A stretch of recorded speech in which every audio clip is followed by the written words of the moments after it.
don't hear you in the stream, DM. Mm-mm. I'm up through VDO. I posted the link. All right, let me get back on there because yeah, I'm seeing. I don't know if you can see in the stream. It just looks like the toggle choice to whether you're gonna send your camera or send your screen.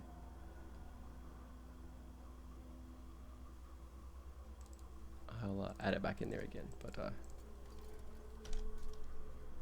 I'll repost the link. Maybe I got the link wrong. Hang on. okay, maybe so. I have no idea. Fantastic. Thanks for your patience, everybody. Getting this stuff all dialed in. Appreciate everyone being here. All right, one more try for that, hopefully. Da-da-da-da. Excellent. And then, awesome. There's Darth Loquitur. Look Beautiful. at that. Everything's working out. Fantastic. Now, ordinarily we have Big Bri with us. Big Bri was not able to make it tonight as apparently Krenshaw is very tired. So we added some Z's to Crenshaw's picture just so he's with us in spirit and we know that Krenshaw is having a well-earned nap for the session. Now, last session, we, after some intense events on the firma, the company was able to finally make it back to the Bulwark camp on on this massive beach about a mile wide, hundreds of feet deep of just sand between the waves and the jungle itself. A large camp of soldiers welcomed everyone back. Zim and Kennit both had to check in with their superiors, got a little bit of information. We learned a little bit more about the wider world and the history and sort of the situation, why this military has formed up, why they are in fact so militant. Starting to get sort of pieces of that, and some of what the effort is sort of formed around is finding out why the world is flooded and why everything is so challenging, and yeah, to find out what was it that happened in the past that eventually led the folk to this situation. But after waiting at the bulwark for a while, there were some notable interactions, particularly with Saida, who was sitting and eating with two of the soldiers that remained from their excursion onto land. And some of the company started picking up that word is maybe already it has already started spreading about Saida's legendary abilities, or we should say perhaps lost things that were once in the world but have now reached the level of myth, but not to her family, of course. Oops. Indeed. But yeah, after meeting with a few of the higher ups, getting your pay, you all were given your choice of several jobs. Your people opted take a bit of rest, do some perhaps trade things in the background, but mostly rest. So by that, everyone should have all of their hit points and spells and everything back. And so let's see, starting out. Now, those are definitely broad strokes. If there's anything that anyone wanted to add or that they think is important that I missed, now is the time. How about you, Pon? Is there anything I left out?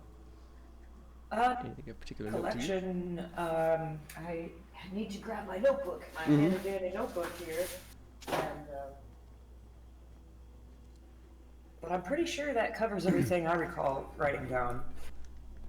Okay, awesome. Well, you can just interrupt us if you find anything. How about you, DL? That's what I will do. Okay. Thank you, Pon. That covers it. Okay.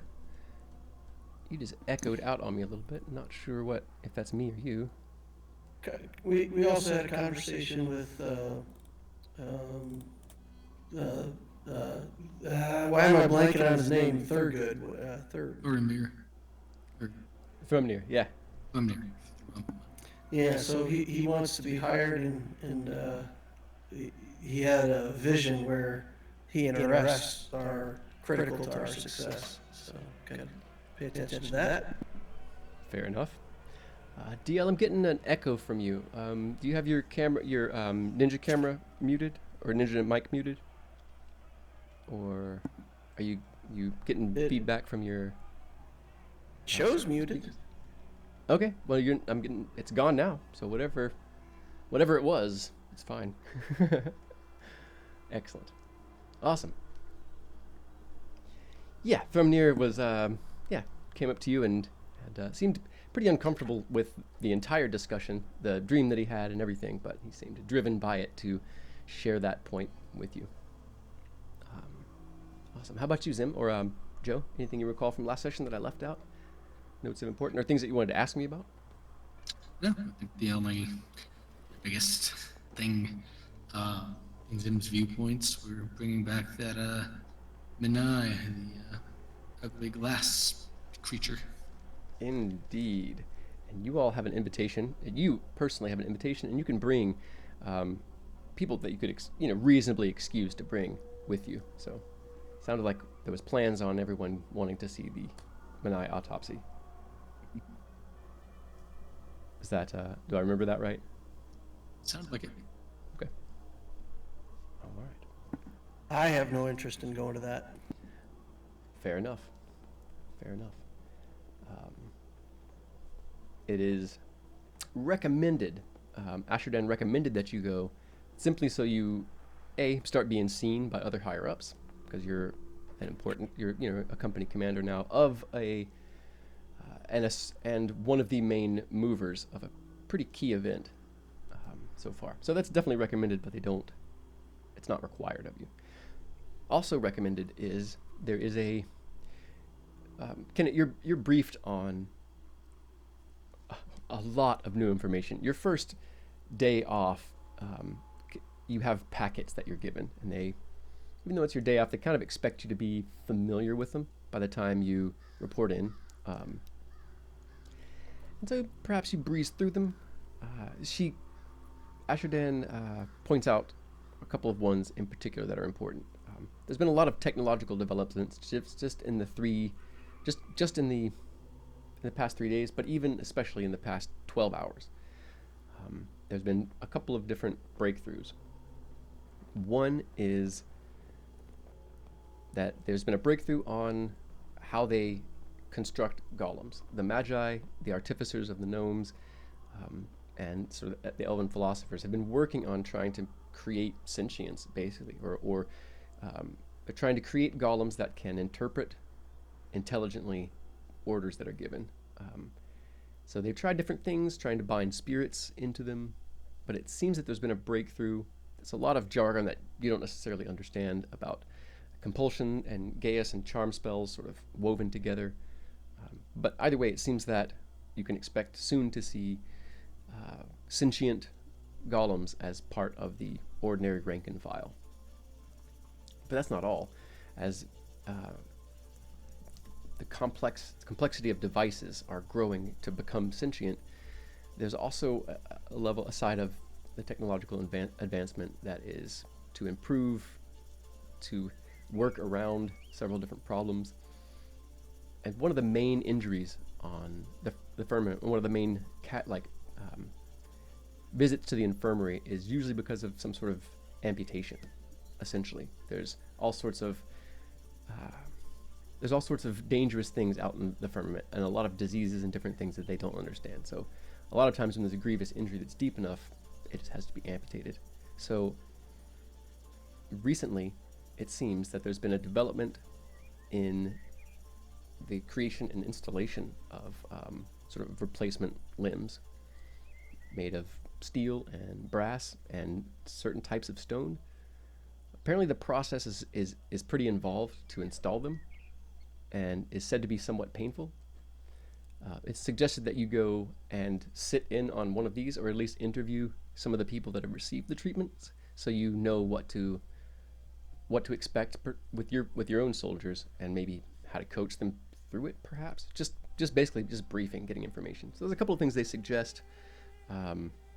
If you feel like you have to, you could kill two birds with one stone, but you could also easily get out of it while the rest of your company is going into the creepy halls of silence with all the rest of the wizards, and watching a menai get taken apart, and somebody and go through some sort of awful process where they have a metal limb put on them.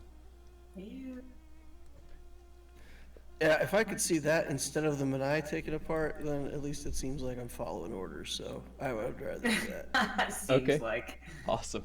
Awesome. Well, Kennit, if it's all right. Actually, no. Let's start with Zim. Zim, as you say for your, what do you do for your 3 days? Is there anything in particular that takes your interest? Do you sleep? Do you study? Do you do extra work for extra cash?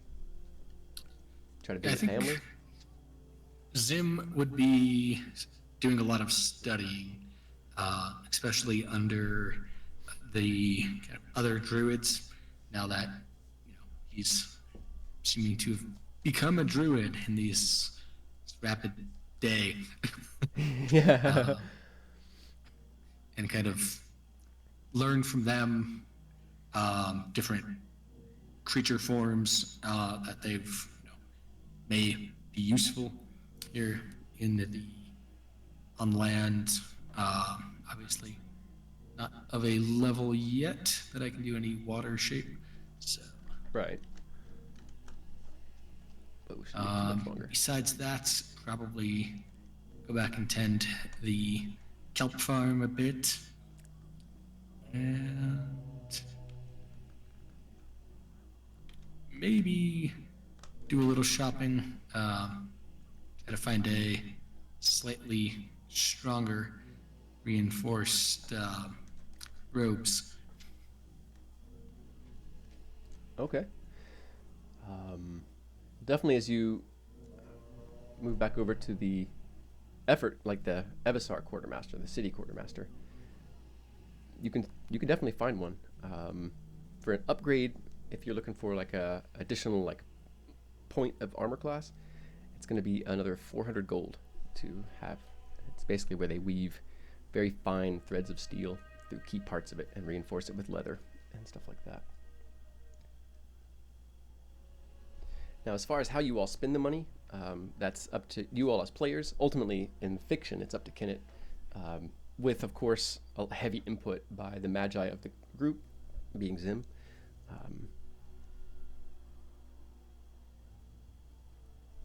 So yeah, that's up to you all, how much, what you all want to spend on what. And I'll get a standard shield as well. Okay.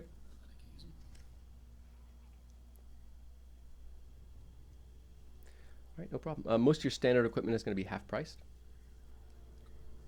and half of the weight. Except weapons. Weapons will be the same weight.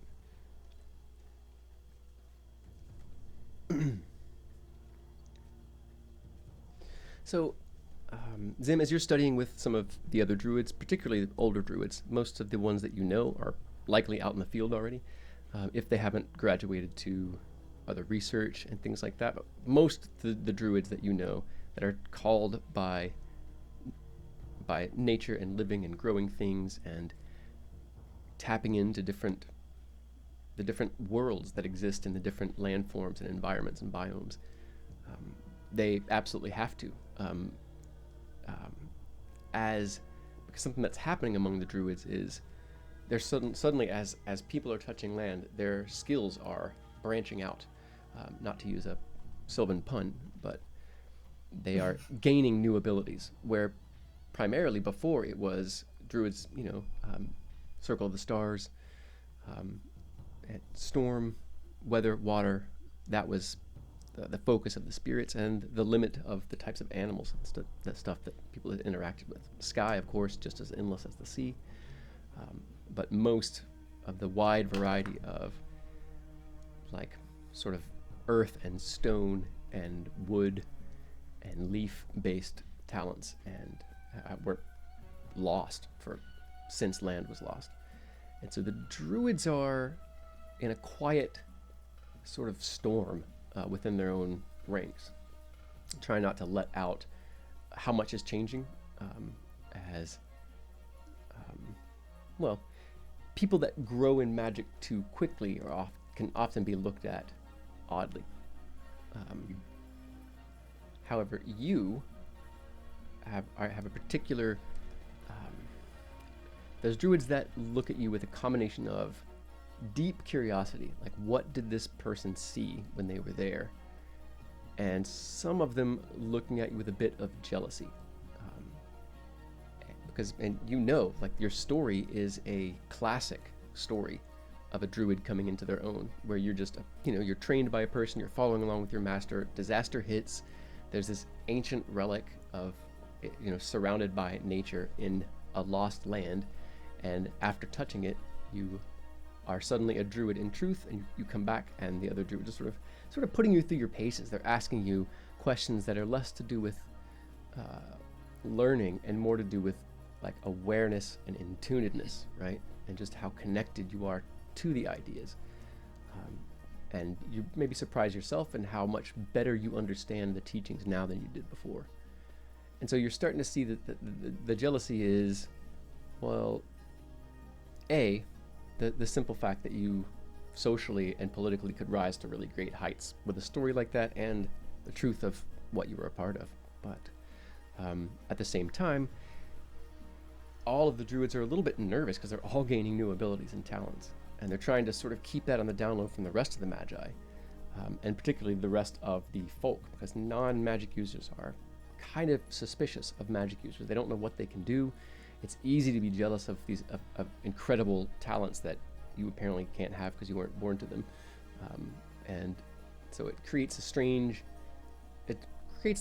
necessitates a delicate balance in how much of your power you show and use, and so you get the idea that you don't feel like any of them are hostile towards you. It's just you definitely get the sense that much more is expected of you now, perhaps things that you're not sure that anyone could live up to, simply because of the story of it, what you actually did, and how that ties in with like old druidic, just tales of druids and tales of druids past, and like great druids of the past, and their story almost always involves finding some ancient or lost place and gaining a new connection with power there. And most people that have gained their talents through years of study and apprenticeship, it can really be really upsetting and can make them jealous or frustrated when somebody actually does just come into these powers just like some kid story, Mm-hmm. So they're reacting pretty strangely to you. One day, Zim just walks in with like 3 misty forms of himself following around. And then he transforms into a giant lizard. Now there are 4 giant lizards wandering the halls. Then he turns back. As I now have mirror image and the wild shape after casting mirror image. There's 4 of whatever's there. That'll be 4 giant lizards. So out of the younger druids who are just excited to see what the elders and the field magi are able to do, are incredibly excited, and they start getting nicknames, which aren't very good. At first, you're kind of we'll wait on that one. You're sort of waiting for them to, maybe a good one will pop up. In either case, there's several like younger, and it's not just druids. It's some of the younger magi in general. Some of the older druids are pretty uncomfortable that it's an unseemly show of talent and power. But again, there's not any stricture against it as long as they're contained and they're not running out like into the library or into the eating hall, things like that, So and he's like, every time someone points out something, he's just fascinated. Like, oh, I can do that.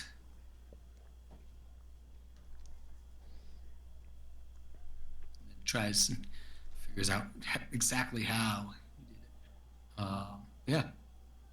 Coast, Circle of Land Coast gives some interesting choices for always prepared spells that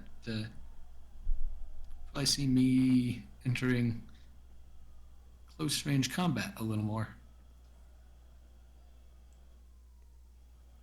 Nice. Nice.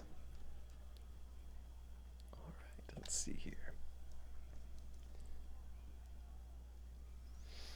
Well, as you're being prepared for your own explorations, whatever it is you all decide to do, your new commander decides to do. But as word kind of comes out that that you've decided to explore whatever the anomalies are underneath on the seabed, your training kind of moves in that direction. So you have a few really busy days of because once you come back, you may be off duty officially, but a lot of the other magi are interviewing you, asking you questions. You have lots of paperwork to fill out, so that's definitely part of it too. And then getting in there and training and practicing some of your new forms and talents. Analyzing all the samples. Absolutely, and then getting briefed on what you're going to expect to see on the seabed around this area, and some of the very little information that they have about the anomaly. They found some sort of cave.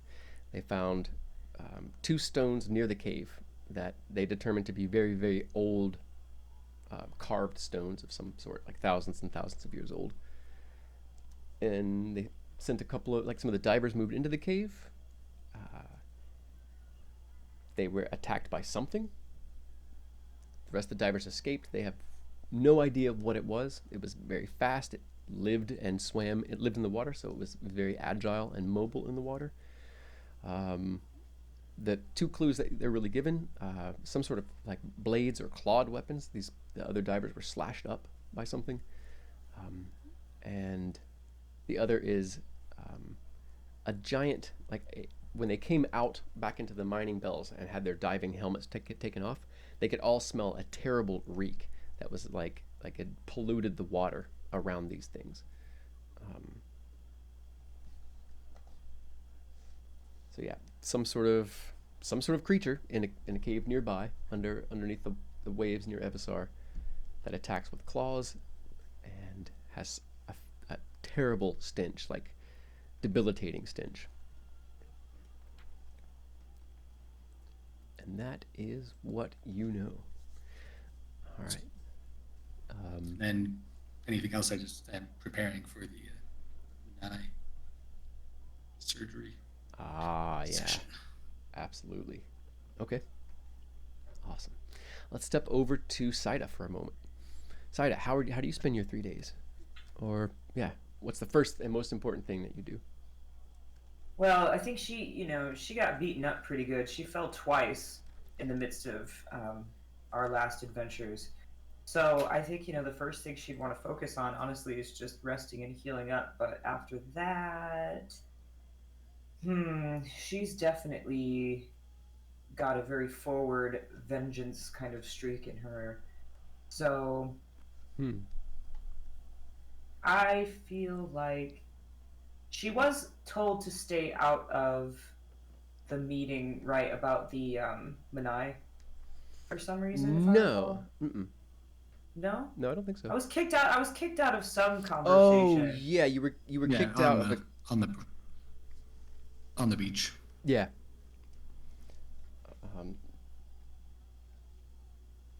Well, I think I would like to pursue trying to re-engage and involve myself in that, because I think she's kind of like, well, why not? Oh, that was just a matter of chain of command and protocol. He was Oh. Yeah, he was reporting to his commanding officer. I believe it was. I suppose she would Magi concede Archie. to that. Yeah.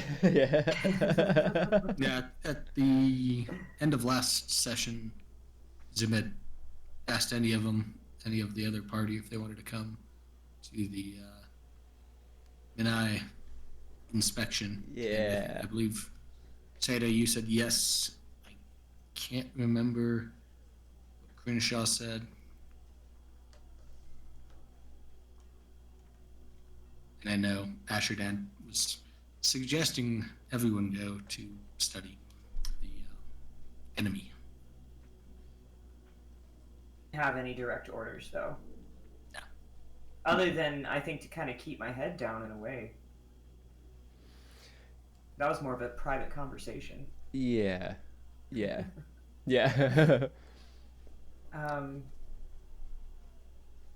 Well, I don't really want to buy anything, so I'm sorry I'm a little aimless. Um,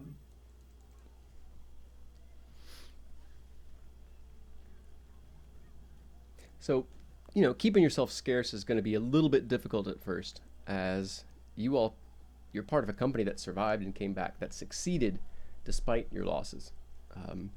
It was officially, it was a win. It was a mission success, for what that's worth, right? Considering all that you lost. But especially in during your days off, anywhere you go, people are shouting at you all, trying to get your attention, pumping their fists in the air. If you're anywhere near one of the canteens, people are trying to get you to come in and have a drink or an extra portion of rations, maybe out of their share, things like that. So people are trying to get your attention, trying to, well, not just be seen next to you. That's clearly part of it, but people are celebrating you, and you're seen more often than, well, Kennit has a lot to do the first day, and so does Zim, even though you are off duty officially. Well, setting that scene helps quite a lot, because I think exactly what I imagine happening is Saida getting pulled off, kind of not really fully catching up to what has happened to her, into one of these canteens, and acquiescing to them giving her some drinks on the house, or however that play out. I'm kind of curious to pursue that. Okay, awesome. It was a rough time, Why not? Absolutely.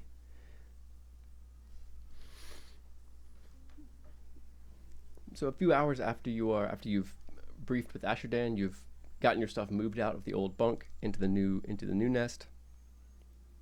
You're passing one of the canteens, and a couple of ragged shouts come out. Some heavy-set looking dwarves, a couple of grizzled humans are sitting out underneath an awning out of the rain outside one of the canteens, perhaps having been kicked, no longer being served inside, and maybe too drunk to stagger off somewhere, and afraid to be walking drunk, as that's essentially like a demerit kind of thing. It's one thing if you're sitting still and not in the way, but if you're seen like stumbling around the city where is constantly being built, there's construction everywhere, there's troops drilling and marching everywhere, there's messengers moving to and fro, so they don't expect soldiers to be sober on their days off, but they expect them to be out of the way. So they're definitely like lounging. There's like a sheet of rain coming down off one of the roofs in front of them. They're sort of waving you over. Looks like they're playing some sort of gambling game that involves flipping handfuls of pennies and betting on how many heads and tails. It's a bizarre human game. If you think I'm about to get sucked in, you are terribly mistaken. Not today. Not a gambler, then? We've heard of you, No. Saida. Yes, we've Ah. heard of you. Hasn't everyone? A couple of, this kind of takes the wind out of a couple of their sails. You hear rumbling kind of start from the others. It was like, so not a gambler then, I take it? I am afraid not. Only calculated risks. Well, the swill that they're serving in the canteen is certainly a calculated risk. He swills his cup and empties it off, reaches over to a metal beaker and fills it up, offers it to you. That bad, huh? She accepts and just chugs it straight back. You've had it before. It is, it's not the strongest thing in the world. It's pretty rough wine, essentially, like a really rough, bland sort of rice wine is what it is. By calculated risk. Perhaps a little stronger than just rice wine, I suppose. There is some burn on the back end. Yeah, the risk is, are you going to get a buzz before you have to go piss off the rails? Let's find out then, huh? Let's less. The pennies, the coins start jingling as somebody scoops them up and begins tossing them again. I'd like to continue inside. Okay, you go ahead and pass them. Mm-hmm. Awesome. She's not playing no games. Go ahead and make a perception check. As you know, like anytime somebody enters, and most of the canteens as they were are tents. There's lots of buildings, but they're reserved for really, really important things: like creation, fabrication, storage, things like that. Experiments, the infirmary, all that sort of stuff. Anything else that can be put in a tent is put in a tent. So most of like the places to sit and eat and drink are, they're going to be in a tent somewhere. So as you step in, let me check that roll. 17, not bad. You see more than the usual amount of eyes peer toward you. As you're watching the sort of scene of pipe smoke and just the wind occasionally whipping and rattling the walls around, giving sort of flashes of light as the tent is brought up from the ground occasionally, or from the steel decks of Evisar occasionally, sort of strobing on people's faces and picking people's faces out of the darkness in bright bluish outlines. The mixed folk inside, dwarves, halfling, elves, and every combination of both. Gnomes are mostly absent. You rarely see them on the streets, as most, like 99% of them are artifactors, and they work downstairs in the forges, building all the amazing things that the Effort is able to use: the repeating crossbows, the extending spears, and other things that you haven't seen, like perhaps these supposedly sentient golems that will be running out onto the battlefield any day now. You've already heard some rumors about those, but there's hands that raise up their drinks, others that pump the air, others simply give you the fist over the heart, the Effort salute. But some gazes are unreadable. You can make an insight check if you'd like for that.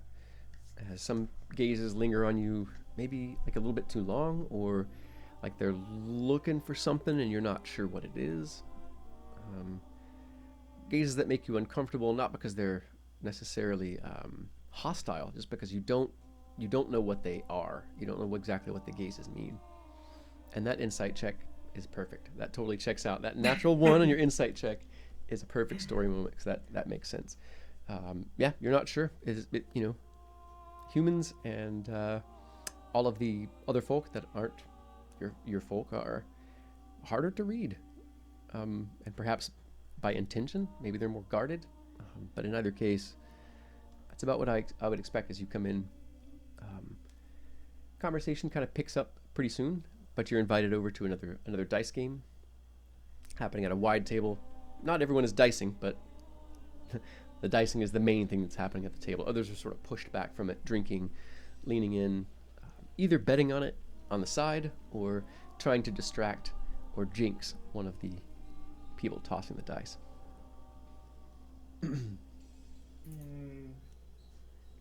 I'd certainly like to go over to the table and sort of just place myself in the middle of their scene and situation, and kind of overlook it and act like I know what's going on, and say, "Anybody here want to buy me a drink?"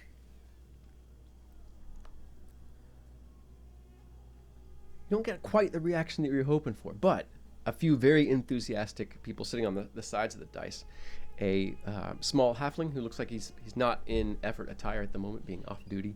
He's wearing that very brightly colored sort of half cloak that many of them wear, pinned up to off the sword arm. The strange, what looks like knotwork is actually a script that tells part of their family story.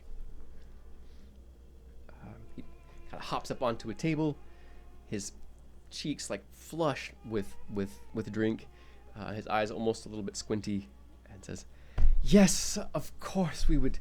Any man here would love to buy a drink for such a..." And he falls off the table. Another one So one of the dwarves catches him, puts him over, taps him on the back, and the dwarf stands up and says, "Aye, Saida.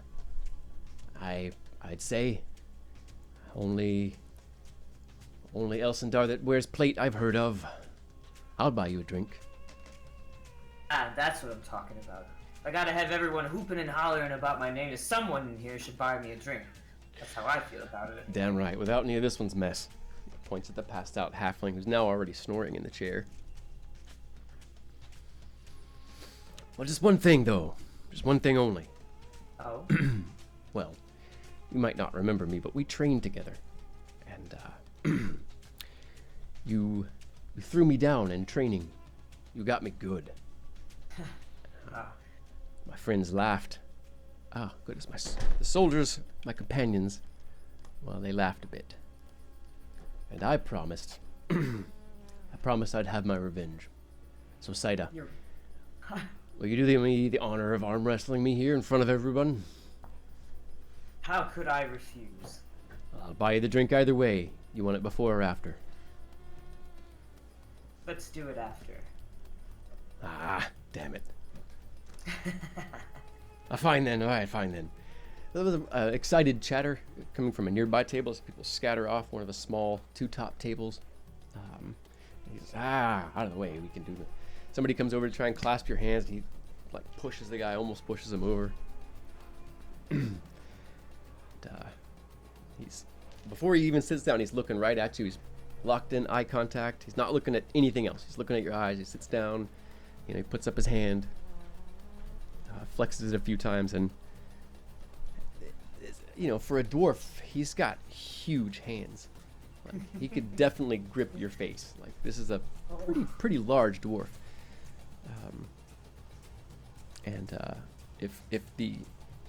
If the bulging of the arm underneath his shirt is any indication, it looks like he's done some extra work since training. All right, let's see here. Well, he'll need to come up against Saida. Indeed, so he's just staring you down, trying to psych you out immediately. So he's trying to intimidate you with a look. You can also attempt to psych him out if you like. You can use deception or intimidation.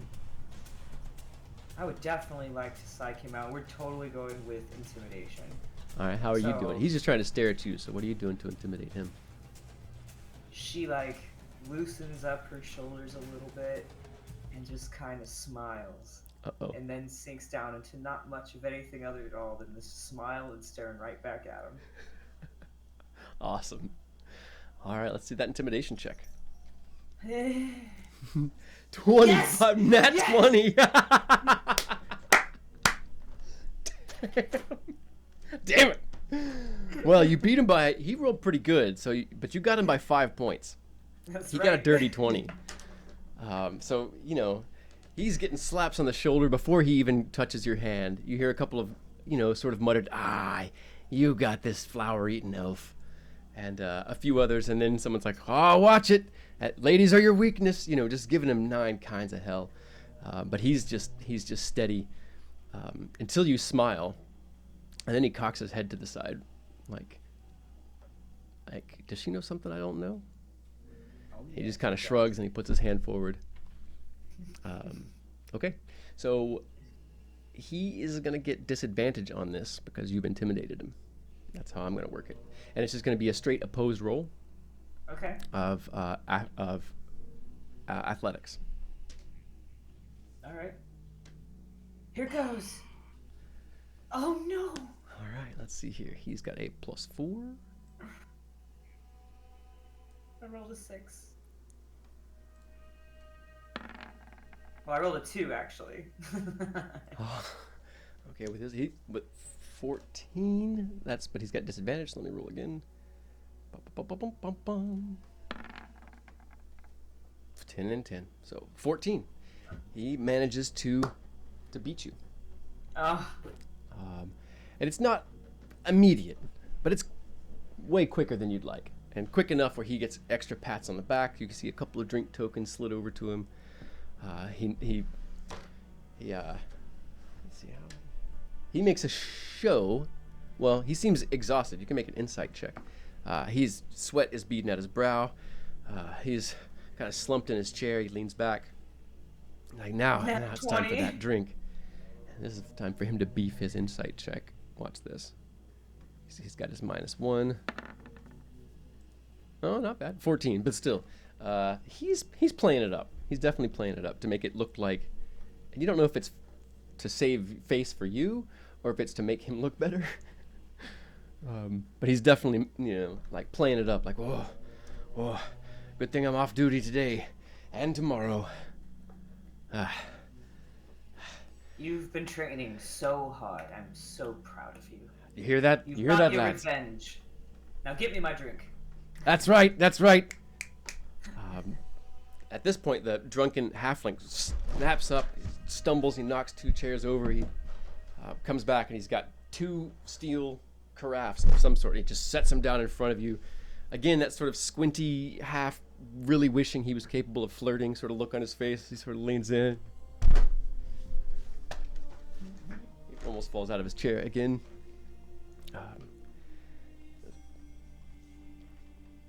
But yeah, quite an explosion of laughter at that. Different folks around, laughing, jibing, and now kind of turning their attention to the drunken halfling a bit, in that any sort of razzing that was left over in everyone's tanks, any bit of harassment's now going to the halfling. As well, the 2 of you are in kind of a pretty good social standing at the moment in terms of who's getting harassed and messed with.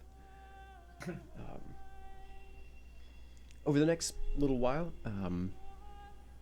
you definitely hear a few more details, bits of information.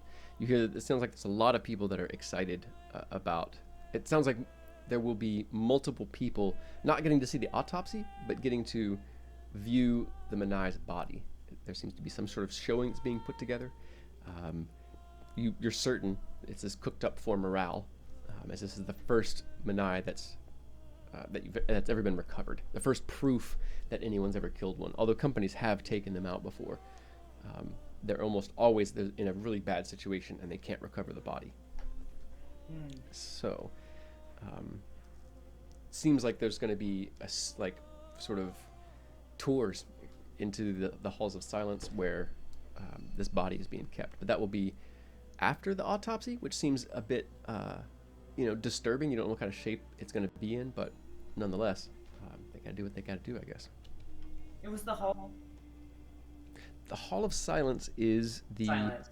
The Hall of Silence that's the Kachina's demesnes. It's where the Magi stay and dwell.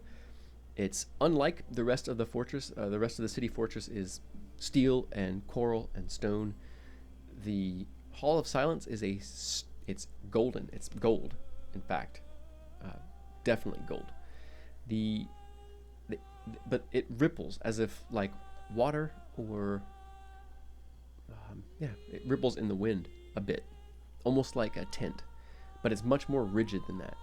And it's said that inside, when you walk the halls, that sound is muted everywhere, as if the walls push sound closer to you, but at the same time you can hear echoes from sounds everywhere in the Hall of Silence.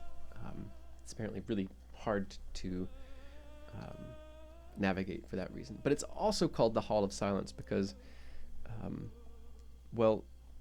wizards and their secrets, and the way the outsiders look at magic users is very much, these are keepers of forbidden lore that's not, other people aren't meant to have or capable of having, and they keep to their silence, and that's where they go to study those things.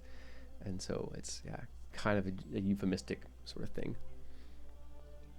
of like, the place of secrets, also another kind of way of looking at it. But the building is gold. From what you were told, you know that back in the past that the Kachina's ships, they were called craft holds. They were gold shapes, a lot of times triangles, sometimes like a half sphere, but this same gold rippling texture. They would sort of just hover along the waves, where they would touch the water, but nothing, there was no like hold or anything that was below the waterline. just strange magical vessels of some sort. It's said that, and yeah, you all were probably here for this. There were about 3 days where multiple of these golden ships came in. The Kachina put up a cordon and had most of the city evacuated so that they could, the words that they used publicly was fold these places together. So these gold pyramid ships were apparently somehow folded together into this great hall known as the Hall of Silence, which is only like a story and a half tall on the outside, but it's much larger on the inside, the size of maybe 5 or 6 of these massive Magi ships.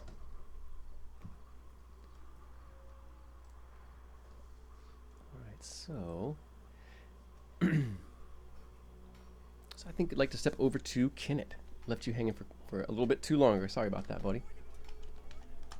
So good. All right. So, after you get your package of information, maybe spend some time scanning it. What does your time look like? What does your day off look like? Oh man, I got 3 days, right? Or just 1 day? 3 days. All right, so I got lots of stuff I want to do, and it's a bunch of stuff that I don't want to be doing. This whole leadership thing, I got to try to help the group, so I'm going to authorize their spending and sign it in triplicate and make sure that it gets over there and they can buy the stuff they need and blah, blah, blah. Boring. All right, so I've caught wind of the idea that we need to go somewhere underwater. So, first things first, I need to do some shopping. All right. As I understand it, so, I gotta fix this food problem because I ain't eating their stupid food. But if I'm eating food that's bad for me, I gotta fix that.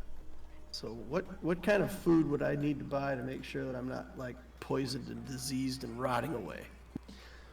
Well, so the rations are, yeah, it's not good. It's a nutrient paste sort of thing. It's like eating warm cardboard. But one of the things about it is there's all these antibacterial, antifungal agents, and several other just substances that are good at staving off the different types of illness that can happen and bolstering the body for the types of stresses that it goes under out there.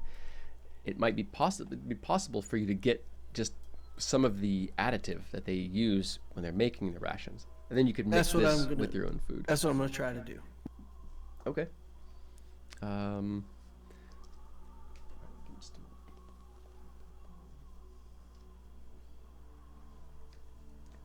Yeah, you could definitely visit the quartermaster. How much are you trying to get of that?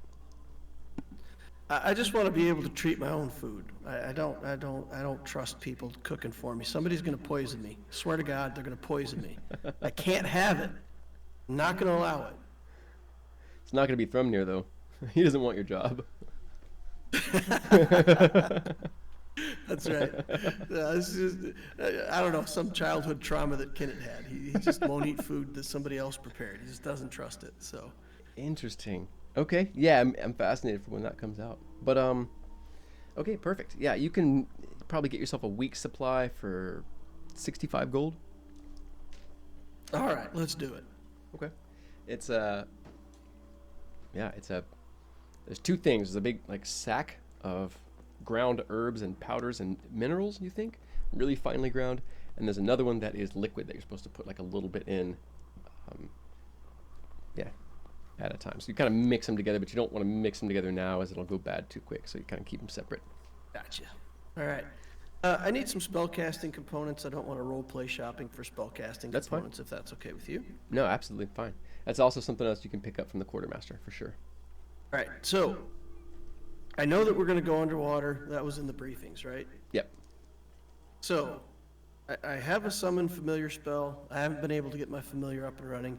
If we're going underwater, I want a little octopus. But yeah, he's going to die. So, familiars are spirits, right? That's true, They're yeah. not really real things. But if I'm going to summon him as an octopus, then I want to take care of him. So can I get a large jar? Can I make an octopus jar? Yeah, you can get a large jar for 3 silver. Fantastic. So then I'm going to summon an octopus familiar in the jar and just have him swim around. I'll carry him like Huck Finn with a stick on the jar over the shoulder kind of thing. So fantastic. We're getting good. Beautiful. All right, let me bring you one over here into the journal and give you control over it. What else do you need? All right.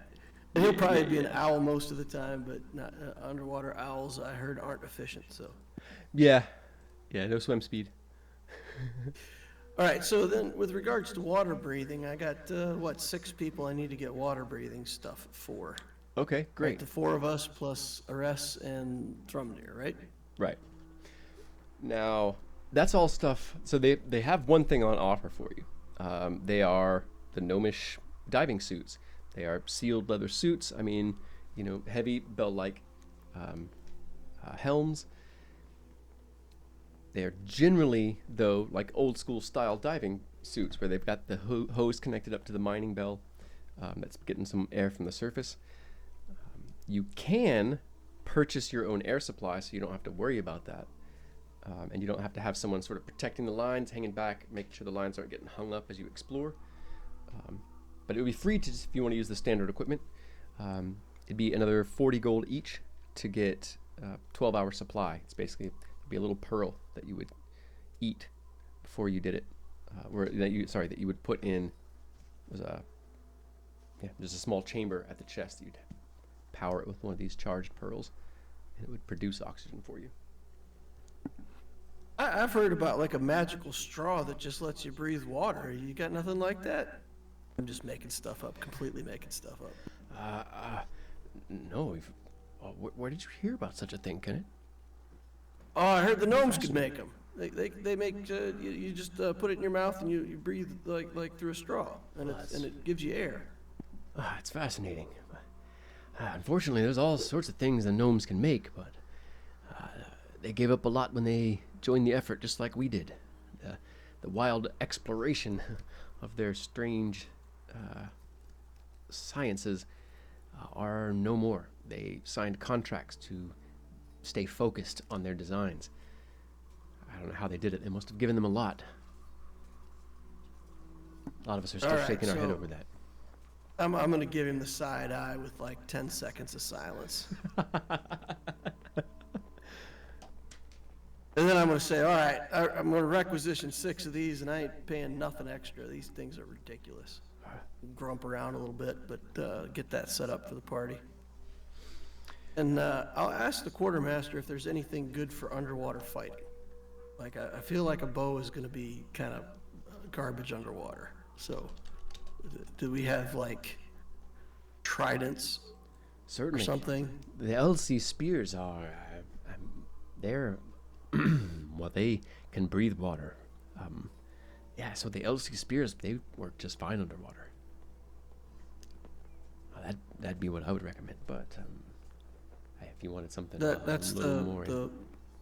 the multi-weapon? Yeah, the morphing spear. Okay. Yeah. Right. Now, we do have some spear shooters. They're single shot, and you've got to reload them.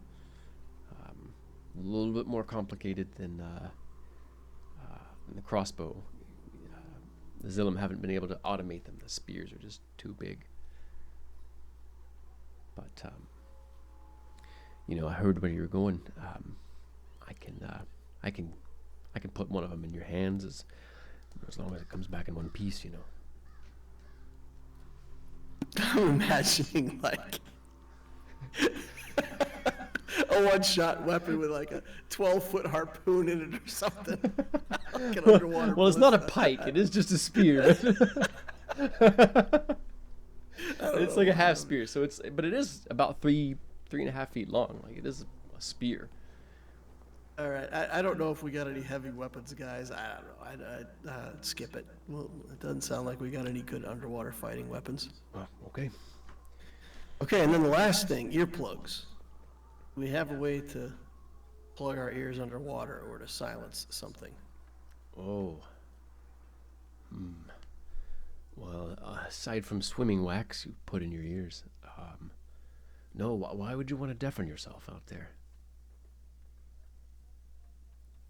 Might not be able to hear something creeping up on you. They're sirens, right? Like these ladies in the water that sing and like lead you off to your doom. There's all kinds of crazy stuff out there. Like why would I don't want to hear that? I don't think there's any sirens in the bay. I'm gonna give him the side eye again.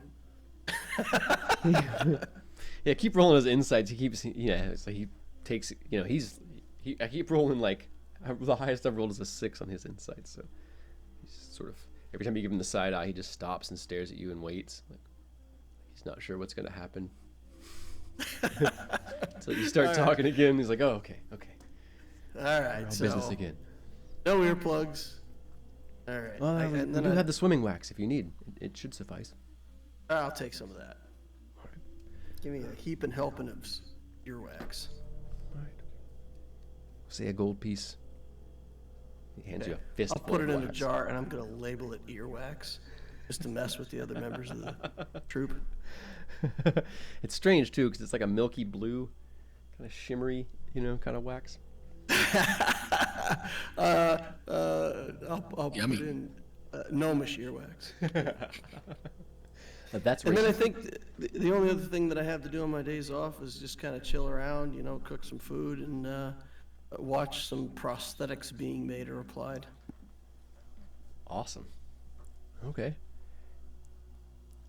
All right, fantastic. So, you all say, well, wind out the rest of the day until the afternoon, where you all are ready to go and either watch the prosthetics being installed or the autopsy. How's that sound? Sounds like a plan. All right. Well, let's go ahead and take I'm gonna take a short break. I'm gonna take 5. If you all, if you wanted to take 5, that's fine too. And Yep. come back in just a few. Let's see here. I am gonna bring up our Be Right Back screen. All right, be right back, everybody. Thanks for watching. See y'all in just a few.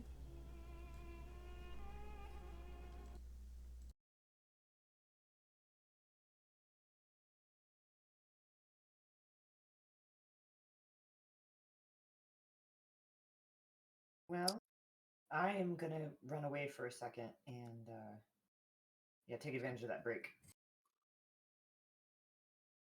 I need one more level before I can become a crocodile and other aquatic things.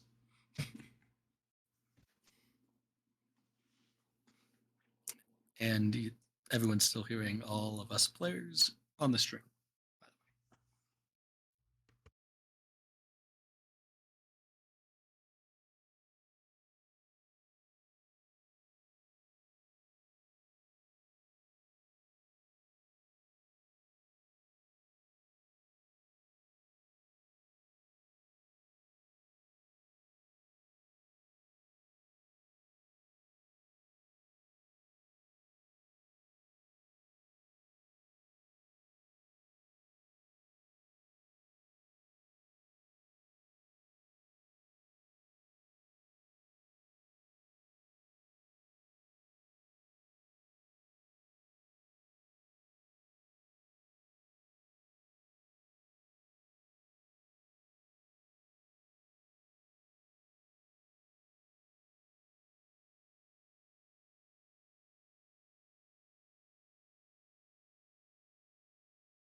All right, I have returned.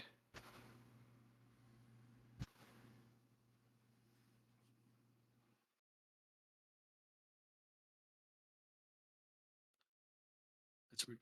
Yeah, it's just us three.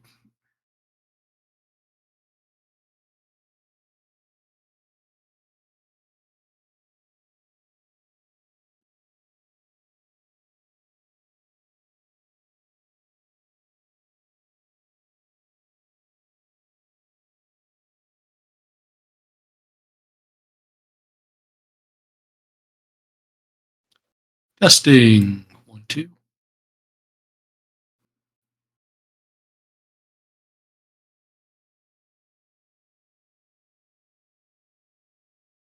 Testing. 1, 2.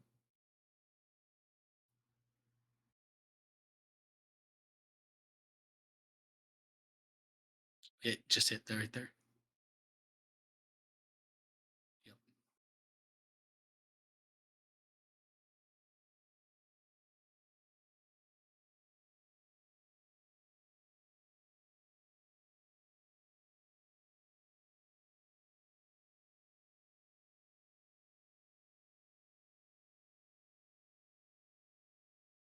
You can see your Discord as well on the Twitch. Yep.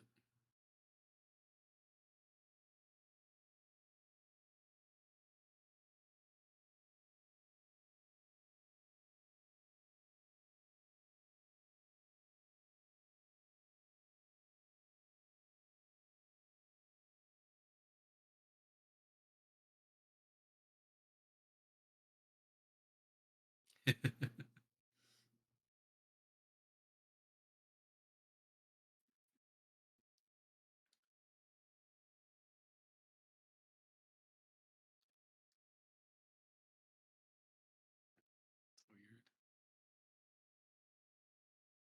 Yeah.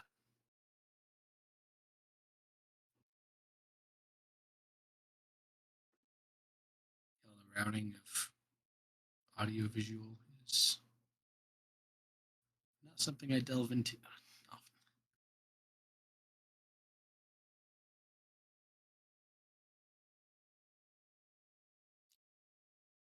Not not delve into.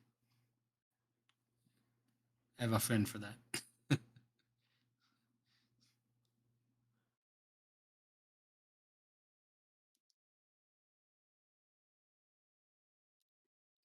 Yeah.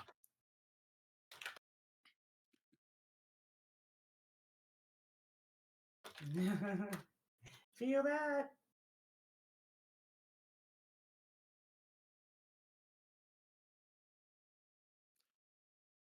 Mm-hmm. Mm-hmm. Right.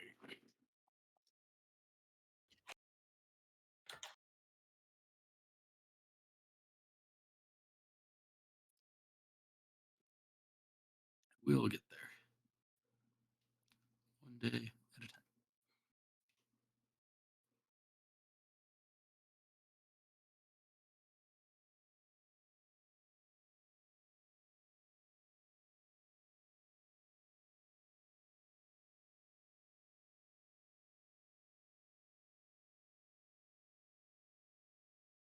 It's pretty much a good summary.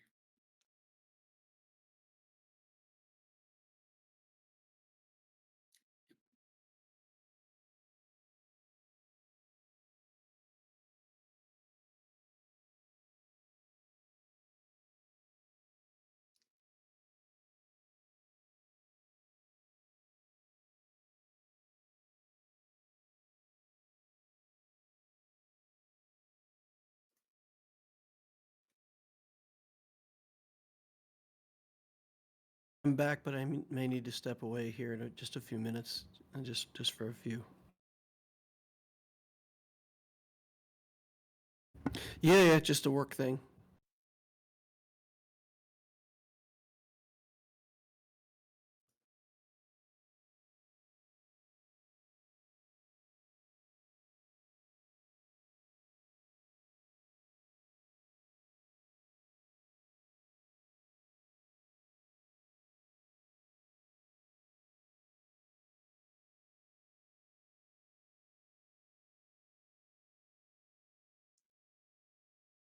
Say what?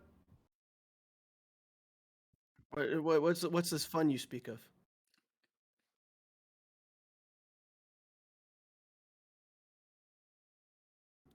Oh dear. How many gold pieces does that cost?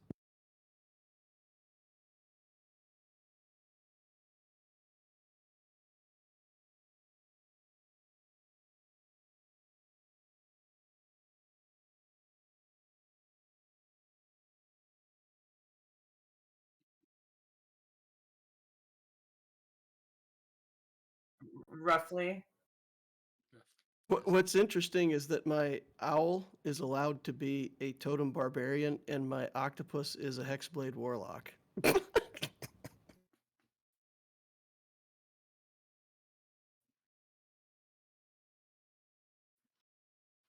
It lets you add classes to your pets. I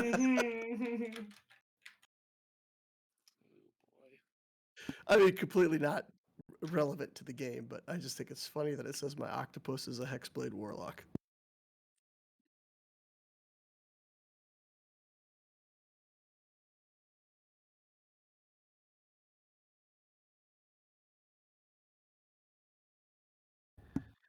Yeah, I can do it now. Yeah, just go ahead and get restarted. I'll be right back.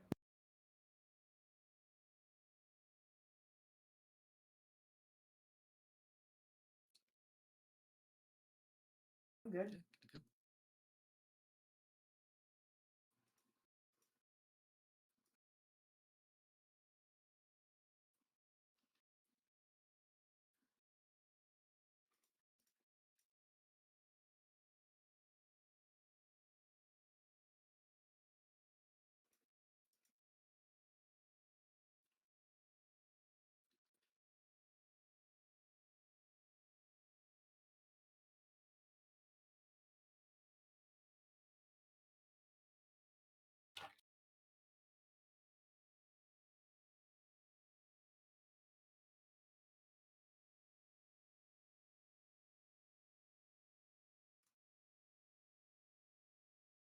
How drunk did I get?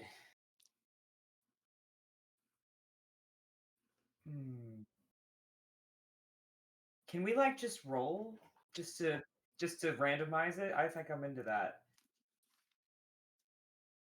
All right. Oh my god! I rolled an 8.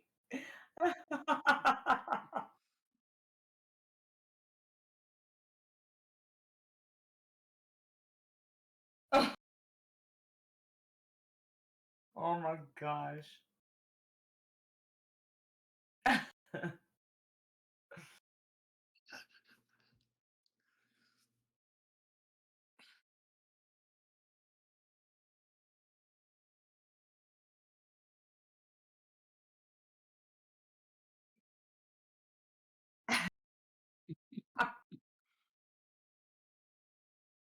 Oh yeah.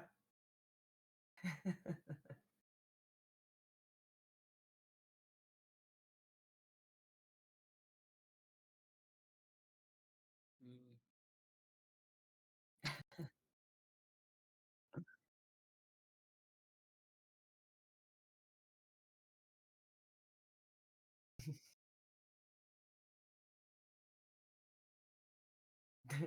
So I do nothing to prepare, feeling very confident in myself. I would just like to march right on down to where I need to go. I might even take a few blokes with me.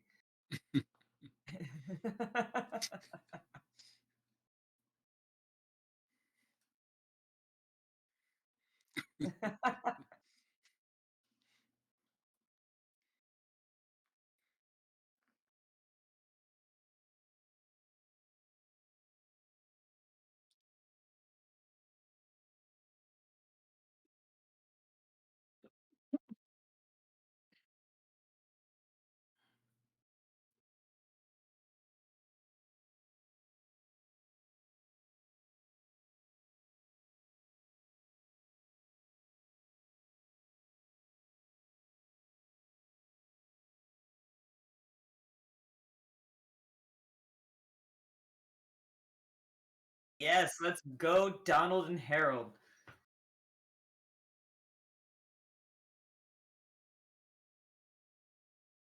Mm-hmm.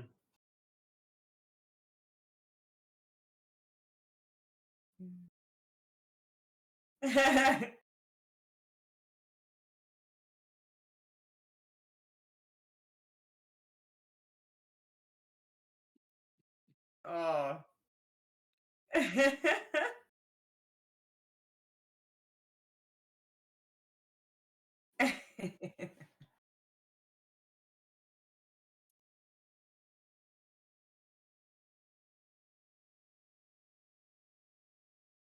It's the menai for sure. The dead menai, the star of the show. Hmm.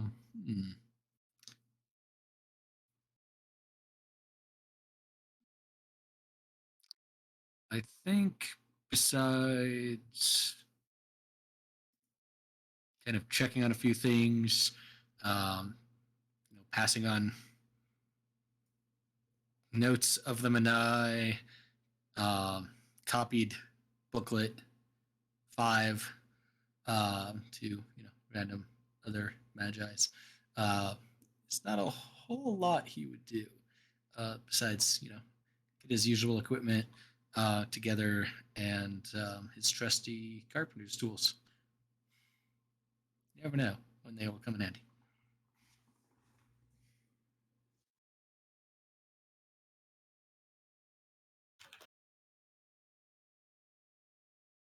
Sir.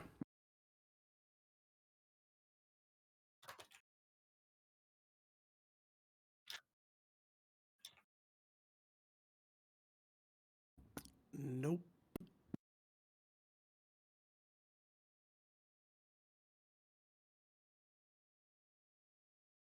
Uh, Krenshaw. Seems like he'd rather do that than the menai. I don't know. I'll ask him.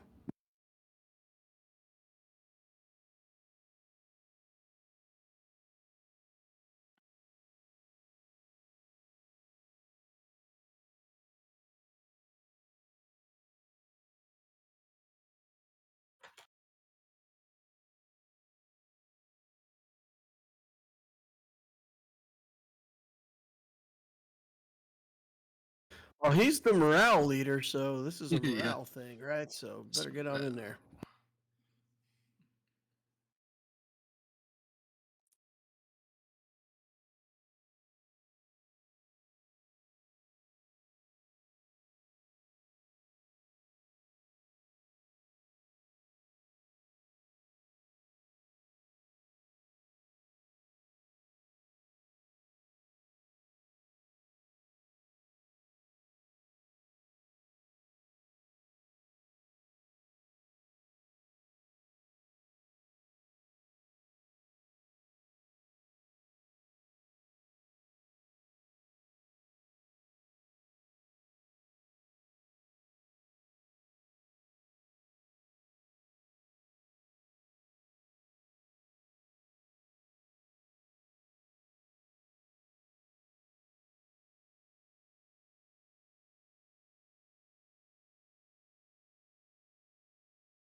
No, Zim's a worker of the land mostly until yesterday, today, where magical abilities appeared.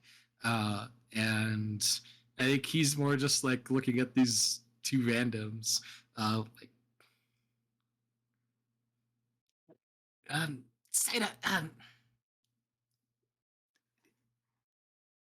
it, invite only um event. I was invited. I was, wasn't I? Yes, you were. Yeah, and these are my friends, Harold and Travis, or something. What? Donald? Donald. We're gonna call you Donald. Harold and Donald. It goes well together, don't you think? Gerald and Donald. Got it. I suppose they could wait outside in the halls. Is that I think that's the official station. You have to be in a guard and such. Okay, we'll deal with it when we get there. Um,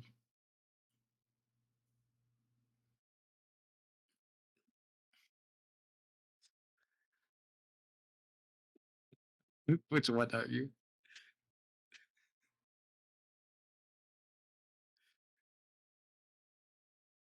All right.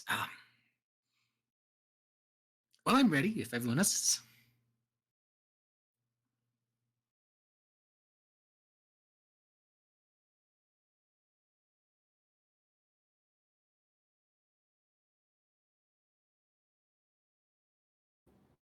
I don't think Kennit really would worry too much about the reputation of the crew at this point. It's kind of like, meh, whatever. I mean, soldiers all stink, so I don't care. I mean, I'm not worried too much about appearances. I think the message that like we're on display and should take care of things like that probably doesn't make it through to Kennit yet.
I just nod to him and keep on going.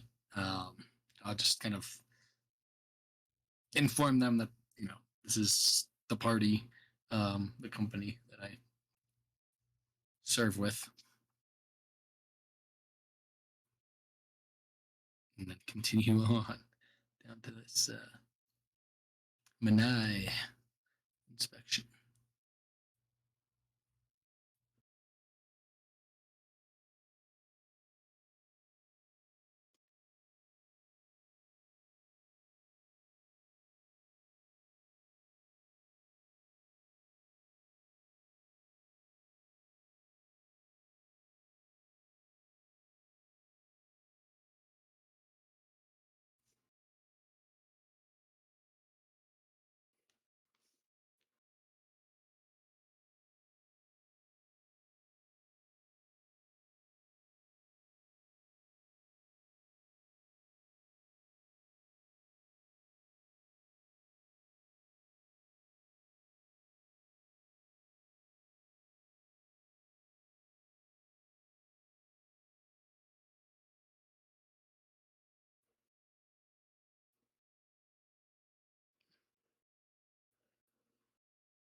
Yeah, I think Zoom will kind of look over his shoulder, just see the reaction of others, and then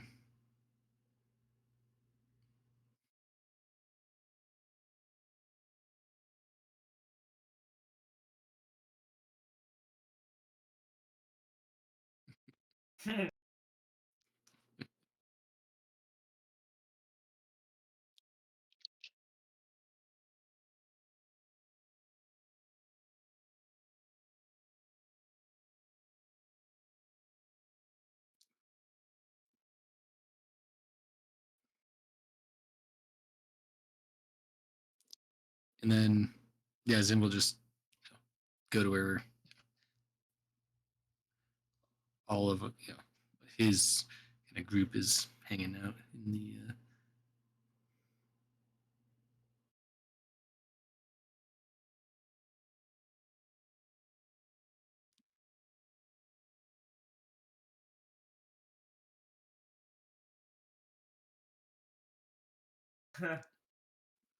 All right.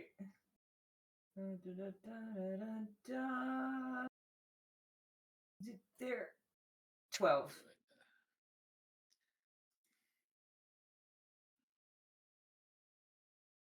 DM, you might never have unmuted. Yeah, on Twitch. Checking now. Oh my goodness. Okay. Okay. Well, here we are. Now my voice is actually back, apparently. I thought I did that, but okay, I did it on the other. All right. Notes to self. All right. Well, let's see here. Where were we? Ah, thanks, VDA. I appreciate you.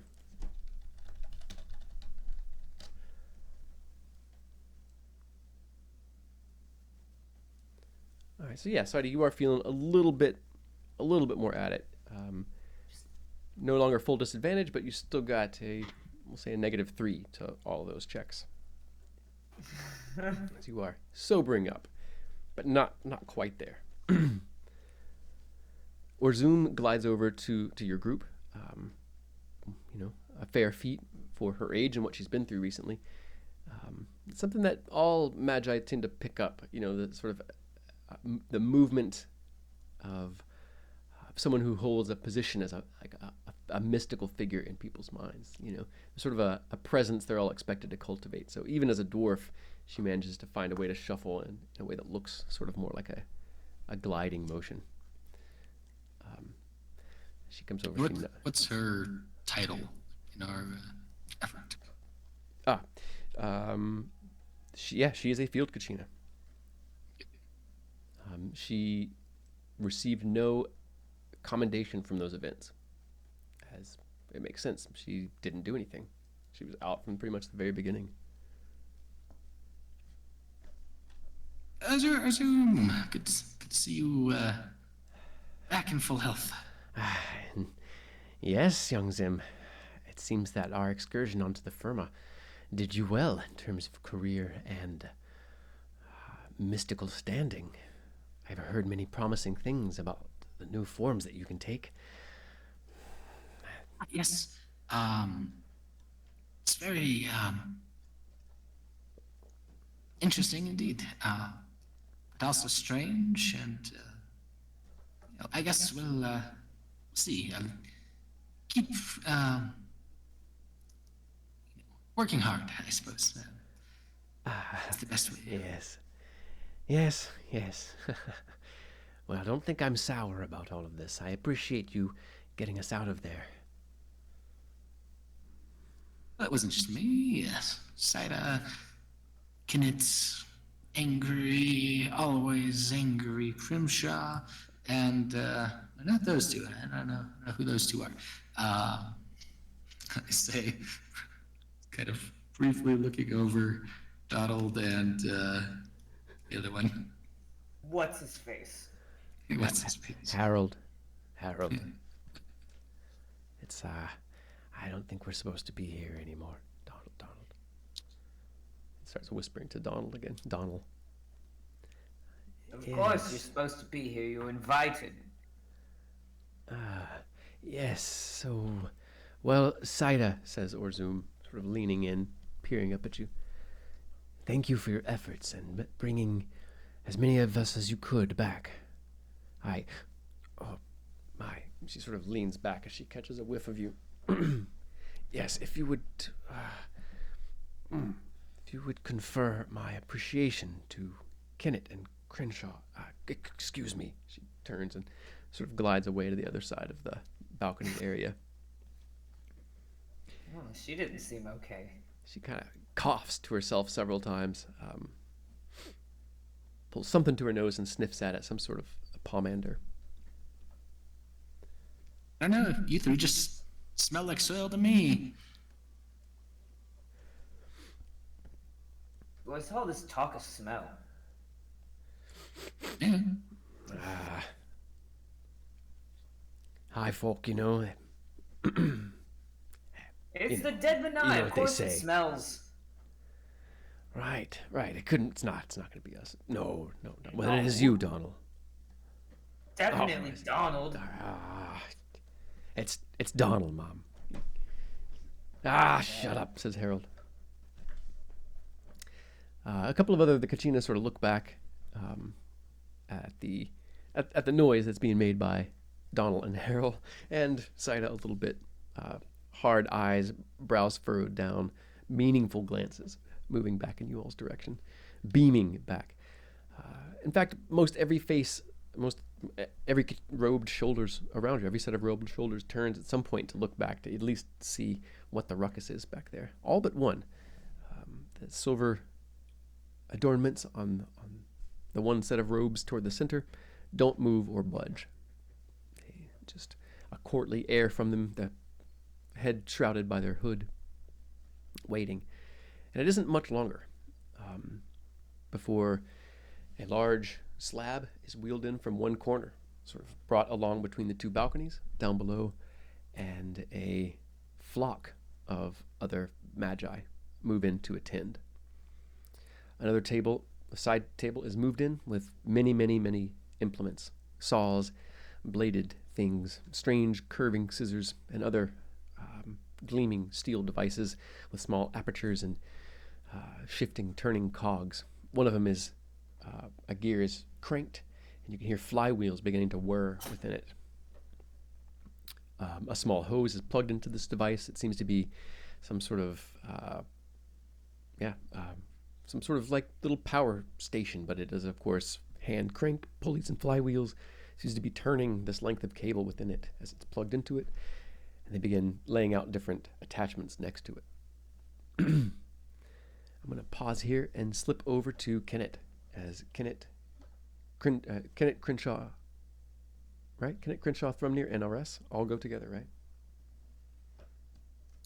That's the plan. All right.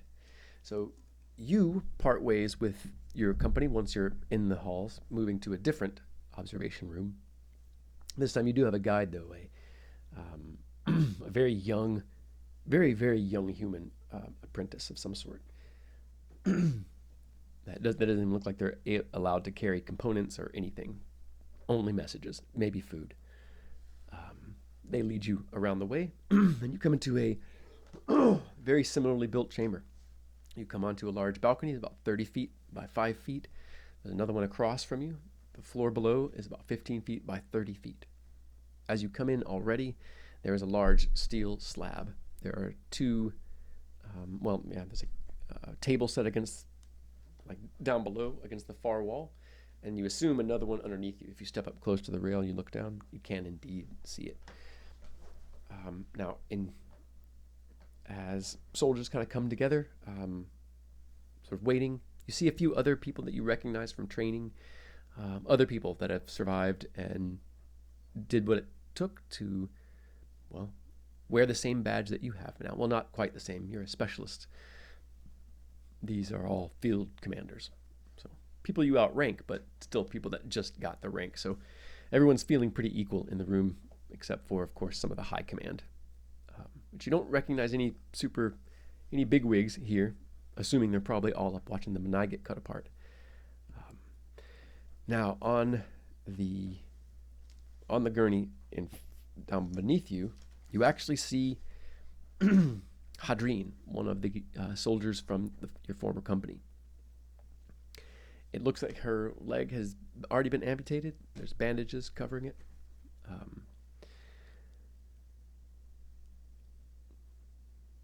She seems to be been sedated of some sort. As the doors open to your right, Magi begin walking in, carrying small cases, some that are gleaming in steel, other covered in leather, others made of wood. They set them down and begin opening them, pulling out strange glass tubes filled with curving bits of odd metal. There are what seem to be wires of mithril and silver, sort of spun together with strange clamps at the ends of them. They sort of lay all these things out, and another Kachina comes in. They have a box about this big. It is all entirely, seems to be made of brass. There's something like a bellows sort of lung inside it. It seems to be still. You catch some cogs and other sort of gnomish technology in this. It's set down on a smaller table, which is wheeled to the foot of the slab where Hadreen sits. The hoses are, or not hoses, but these wires are connected to him, the clamps on them sort of dangling down to the side, as slowly bits of some device are arranged. Lines are brought out and connected to the slab of steel itself, or the steel top of the slab. And things are sort of made ready. From another table, a cloth is removed, and you can see a gleaming steel leg that looks like armor, but you can again see cables and cogs and such between the plates of armor, even from where you're at. It's laid on another smaller table, or it's laid down on the slab where her leg is. Let's see here. Now I'm going to pause and say there might be a slight trigger warning. This is going to be a little bit. It's going to be a little bit freaky. It's going to be a little bit grisly. I'm not going to go hard on some of it, but I just want to warn anybody who has like body horror triggers or anything like that. This might go a little hard for you. That being said, I don't usually go really hard at my tables anyway, so disclaimer out of the way. You watch as Hadreen is prepared. She's given sips of some, you assume, herbal concoction that don't knock her out. She seems to be conscious and conversational. You're not sure what it is affecting, but it isn't taking away her awareness. It apparently isn't taking away her nerve stimulation. People are like they're sort of poking at her arm and shoulders in different ways and asking her if she could still feel what they're feeling. She's kind of checked in with them. It's about this point where you can feel a nervous air begin to fall over the crowd as some folk begin to assume that whatever this process is, she's going to have to be awake for it for whatever reason. Now, one of the Magi begins talking, and Kennit, it's mostly lost on you. It's a lot of pomp. It's a lot of self-congratulatory about this thing that they've discovered, this new thing that they've mastered. And then he gets into the really dry tone, and you know they're about to begin as he's giving a play-by-play. And so as he describes, as he speaks, they begin working. And he says, yes, you'll see that the candidate must remain conscious for the magic to take hold. We need the patient's conscious will and interaction. They must engage the process, as the limb of steel, by the end of this process, will be as real to them as their own flesh. They will have nerve sensation from it. It's so exact as well as we can manage that we're almost certain that if a Magi were to have his hands removed and replaced with these hands, he would still have the fine dexterity to work his or her magic. So don't be alarmed, as you will see discomfort and pain on the patient's face as we begin to prepare the bone stub, the nerves themselves, and the tag ends of the tendons. And as they remove the bandage, you can see they've already done some work. There's small little bits of metal sort of dangling off all over the wound area. It looks like the bone itself has been capped with some sort of metal as well, already sort of prepared. But as they sort of begin moving around the table now, it's almost a bit of a dance that's obviously been carefully arranged and choreographed. You've perhaps never seen a surgery happening, but you're expecting that to view it would be something like this, because that's exactly, that's what you're seeing. The leg keeps just getting adjusted. The hoses will kind of be set in one place. Everything is slowly moved in around Hadreen until you can see anticipation on her face. A hush takes over the rooms itself. Even the most sort of stalwart of warriors that you can see across the way kind of begin wincing, pulling and turning away as some of the worst of the procedure is done. At the height of it, the Magi summon a globe of magic, but they summon it a moment too late, as you can hear just the beginnings of a ragged scream tear itself loose from Hadreen's throat. Her face her eyes wide, not with panic, but just someone riding a wave of fear. She signed up for this. She's one of the tougher soldiers that you've seen. And if it's affecting her this bad, it must be harrowing to go through. As finally the leg is sort of put onto the stump, you can see the tendons pulled and maneuvered and put into place, clamped into little slots in the leg. Tools are brought in to adjust those things. But all of this seems to be the preamble to the true event. They give Hadreen water, they mop her brow, they give her a few more sips of this herbal concoction. Many of the magi step back to the walls to watch. You see 2 magi come up. One put his hands on this strange box itself. The other grabbed the cables and clamped the cables on one to a steel bracelet around Hadreen's wrist. They clamped the other cable to the toe of the steel limb itself. The other magi begins to speak, the light sort of shifting around her hands and face as she summons strange power from another realm. You see the flickerings of yellow light, brighter and brighter, but the color shifting from orange to red, deeper and through to like almost purple before, like you see begin to see arcs of purple electricity. It's so deep purple that the edges of it sort of fade off out on the edge of your vision. These sparks and lines are coming from the Magi's hands down into this box. You see as if caught by the cogs and the strange carvings in them, these arcs of electricity moving along the framework and down into these cogs, down into the runes themselves. You see a green light swell from a crystal inside, and the bellows begin to pump air in and out. A smell of ozone takes over, as if there's a storm crackling overhead. You can see several of the people near you. Actually, the hair is starting to stand up as if there's static electricity in the room. You can't hear any of it. There's still a globe of silence over most of it. You could hear the Magi casting, but it seems that their hands and the box and Hadreen and the other Magi are all within the sphere of silence. The this purple lightning and this green light from the gym are playing out all over Hadreen's face, sort of twisted in agony, sweat rolling and beating down her face. The other Magi continues to explain as if in a very conversational tone. It is at this point where the final bit of the procedure is taking place. The device that you're seeing powered is what will bond ultimately the limb itself to the spirit of of Hadreen.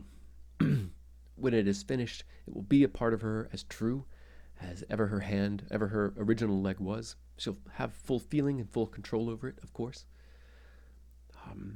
Now, many of you are wondering how we accomplished such a feat.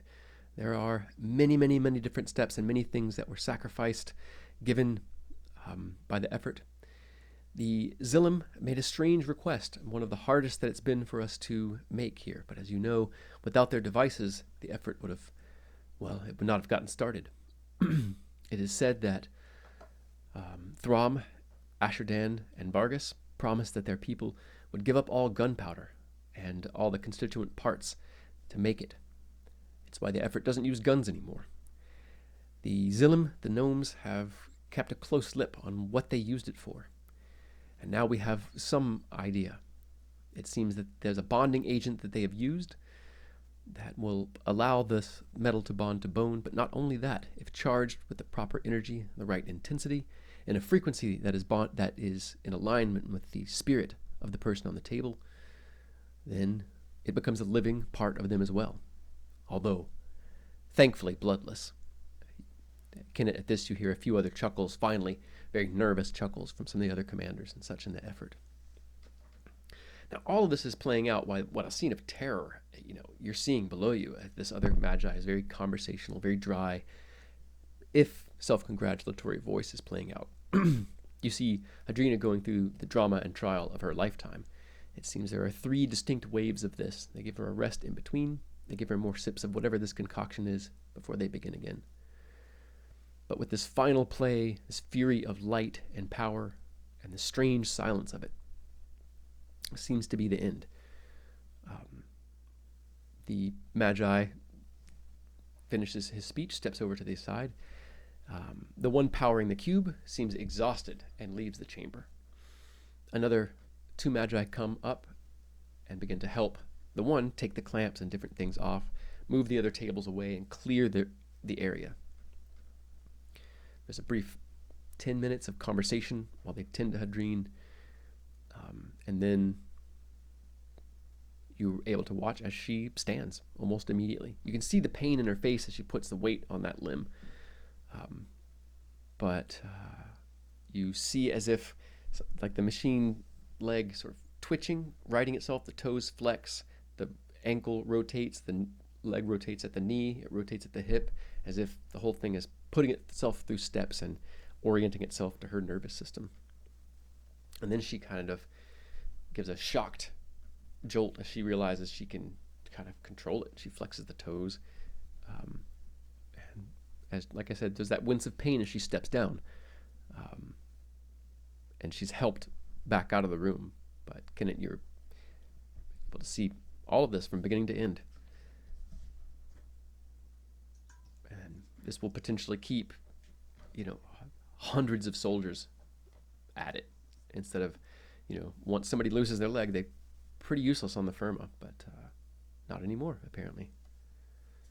Most of the rest of the soldiers are, well, they kind of take on the self-congratulatory air, slapping each other on the backs, shouting at the accomplishment as if they've done something. But certainly everyone stands to benefit from it. But, no one's really asking Hadreen how she feels, except for apparently some of the Magi taking care of her. So how does Kennit respond to seeing any of this? Yeah, a little bit of pain, a little pinch. It's over quickly. You get your leg back. That's what we're going to tell the lads. Beautiful. Beautiful. All right. Hey, by the time they're in here and have to deal with it, yeah, you saw it. It's over before they could do anything anyway, so it's all good. As you say, S.A., says Thrumnir. I keep my own 2 legs, thank you. Krenshaw. Yeah, I suppose you're right. Yeah, I don't see any problem with it. Yeah, might be a little more serviceable than my own legs. I wonder if they can give me some new ones. You think I can sign up for that, S.A.? He looks over at Kennit with a grin. As soon as you lose your legs, pal. Well, I'm no rush to do that, I suppose. He nods over to Thrumnir. Ores just watches the whole thing fascinatedly, his eyes sort of wide as he watches it. He's pretty silent through the whole thing, but toward the end, before you step out, he hasn't really spoken to you much, but he does come and say, Krenshaw. That's a damned thing. That was sorry, Kennit. That was a hell of a thing we saw, wasn't it? It was. Amazing. Terrifying. Yeah. Certainly was something. Yeah, seems no end to it, huh? All the changes, Just when you get used to something, everything changes again. And I don't know how much I can keep up with it. Well, I can tell you this for nothing. Those gnomish straws that let you breathe underwater, completely a myth. Apparently they don't exist. Damn it. I thought for sure that seemed a simple thing. Huh. Well, hey, with this procedure, maybe they'll be able to do something for our boss, huh? No. No, once that spell was cast and he comes back as Yeah, no, that's, Oh, I love you like a brother, but don't keep up hopes for something like that. I just thought, with all the wonders, maybe something would work out in our favor. No, but you're right. You're right. Hope's a slave driver, huh? You know, when things like this happen, and they weigh you down, you gotta keep moving forward. Keep moving forward, you stay afloat. You stop moving, you sink. So I've got an offer for you, my friend. How would you like to join our special company on our next mission? I'd like that very much. Keep your mind off things. Keep it occupied with some good orders and something valuable to do with your time, and not think about the rest. I'd like that very much, Kennit. That's a kindness. Thank you. Yeah, I'll do my best for you. I was sure you say that. You should see it. I reserved this air suit in your size. It's ridiculous. Wait till you see it. Well, I think novelty is probably better than the same old. I don't want to go back out there on the Firma. Not just yet, not without Bashed. But now, under the waves, that's different. Yeah, I think new stresses might be the thing to keep me focused. Thanks for the word, S.A. All right, and I'll give him some time, meeting place, and whatever else. Okay, awesome. Fantastic. All right, I am going to step away just for a moment, and then we'll step back over to the menai autopsy and vivisection. All right, I'll be back in just a few. Hey, Zim, were we talking about potentially getting sending stones? Is that something that exists? It's usually pretty easy to get.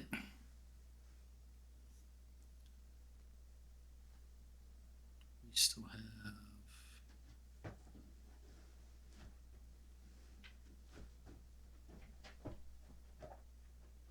like 3,600 gold, 2,600 gold to spend, so should not be bad.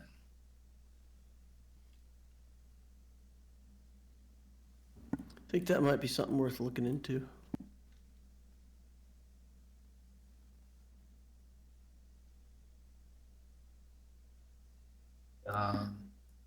They won't help us under the water.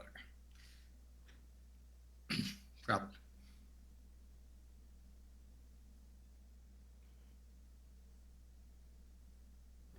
I was just thinking more of like, immovable rod, a bag of holding, and just some items in the game that always come up useful at some point. So Yeah. I don't know if it might Pretty penny yeah, though. So. I think the bag has Right become back. my favorite. I don't have to ever think about it. I just throw it in the bag. I just throw it in the bag. Just throw it in the bag. It's fine. It's in the bag. Where is it? It's in the bag. Oh, if Kinda you were in the funny, right 'cause- campaign, though, Yeah, it would the fill up bag- quick. The bag doesn't hold everything. Yeah. But the belief that it does helps a lot. Mm-hmm. Oh yeah, for sure. Yeah, I think in the Dome of the Delvers there was like the first delve they went on. I filled their bag of holding. It was fun. All right. Well, Just don't accidentally put a bag of holding in there. no, From what I heard, that goes badly. right, it does. But you can put it in the Heward's handy haversack because it just shrinks things. Circle.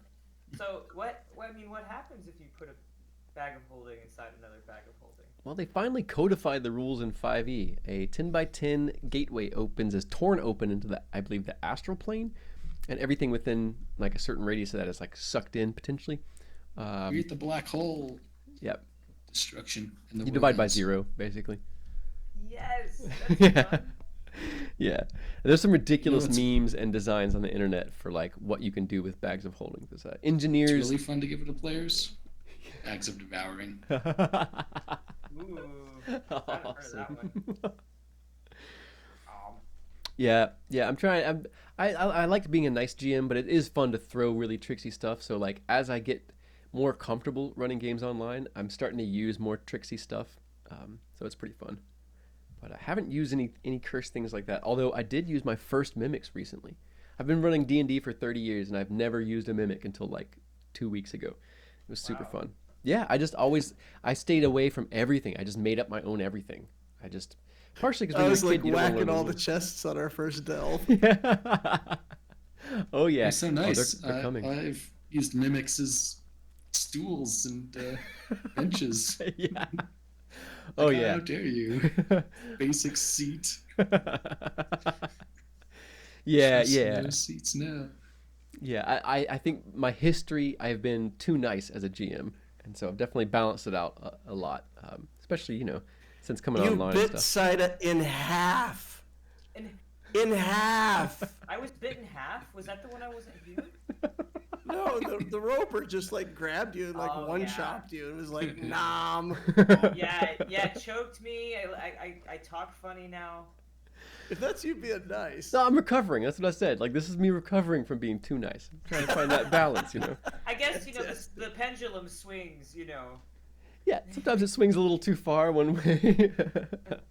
Now, we're trying to steady it, right toward the middle and just swing it back and forth a little bit based on the session. So, but that being said, yeah, if everyone's feeling ready to step back into it, we can, but I definitely don't want to rush that. I like hanging out with you guys, so. Oh, I thought we were still online. I thought we were entertaining people. Mm-hmm. Oh, we still are. Mm-hmm. It's cookie time. Hold on. Oh, I want cookies. I have some for you. Bam. Really? I visited the Girl Scouts.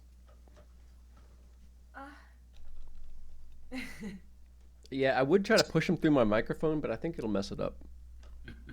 Oh, I'm your very Girl Scouts disappointed. We're developing AI, but we can't have smell-o-vision or transport food through screens. Like We're getting close to just 3D printing all of our food. Yeah, So, totally. Oh, good. I want that Someday. Star Trek device, where you just put in what you want and then it just makes it. I want that. I need The that. Star Trek replicator. Yeah. Everybody, the world, like everybody that deals with ADD would just that would solve so many world problems if people with ADD could just eat like that. Oh man. Shout out if you We feel my already pain. have printable food materials. Well, All right. You're feeling like jumping back into it for the menai autopsy? Oh yeah. Yeah. All right. So as you wait, sort of for things to happen, Zim, perhaps hobnobbing a little bit with some people who you're a little bit closer in rank to now. And there's lots of, and even, in here, at this point, there's not any other druids. It's mostly librarians who tend to almost exclusively be wizards. But they still, in their very dry way, are very curious about you, very fascinated. They are trying to, they're talking to you, but they're not trying to understand what you think about it. They're trying to get information about it so that they can put through their processes. Any of your druidic sort of take on things doesn't really make any sense to them. So they just ask you very specific questions and get you to clarify different things. Some of these people have already read your briefings about the pillar and such like that. So there is one, an elven wizard named Inglinel. Very old, almost wizened, old enough that you can tell his age by wrinkle and silver hair. Quite an old elf indeed. Inglinel is particularly, he's very curious about the runes itself, the texture of it, and what else was sort of left out of the report. And he basically straight up asks, yes, Brother Zim, congratulations on your recent commendations. And, yes, welcome to the real work, as they say. If you wouldn't mind. happy to be here. Yes. Yes, if you wouldn't What mind, can I do for you? I have just a few questions about the pillar itself.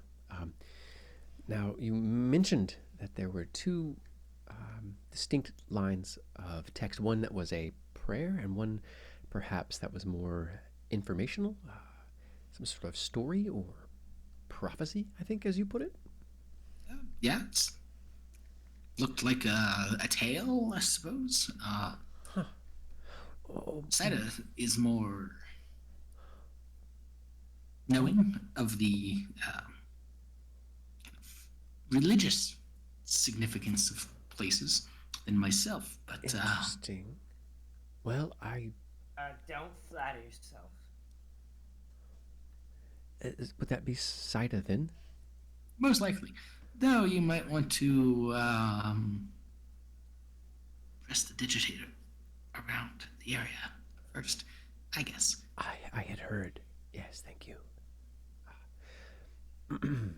Well, then yes, if I could speak with you further on that, that would be quite illuminating for me. Now, you said the now when he's asking, so when you summoned it, there were, oh no, he's asking about, he asks several questions about the summoning of it, how you could, what you felt, what you experienced specifically, not your take on any of it, but he's, but he comes back to the script and finally is speaking to the two of you about it as he's come over and he's got a pomander close to his, close to hand. He keeps kind of reaching over and sniffing at it. Something that smells good. It's likely some sort of citrus or something with clove in it, perhaps, as he's just taking whiffs of it to counteract the stench around Saida's companions, we'll say. Oh, come on. So, well, they smell a lot rougher than you, to be fair. That is all them. It says now, yes, Soren Saida, is it? Your magi here indicated to me that you had some inkling of the religious significance of the pillar itself. In your reports, Zim had stated that he thought one of the sets of script was a prophecy, the other a prayer.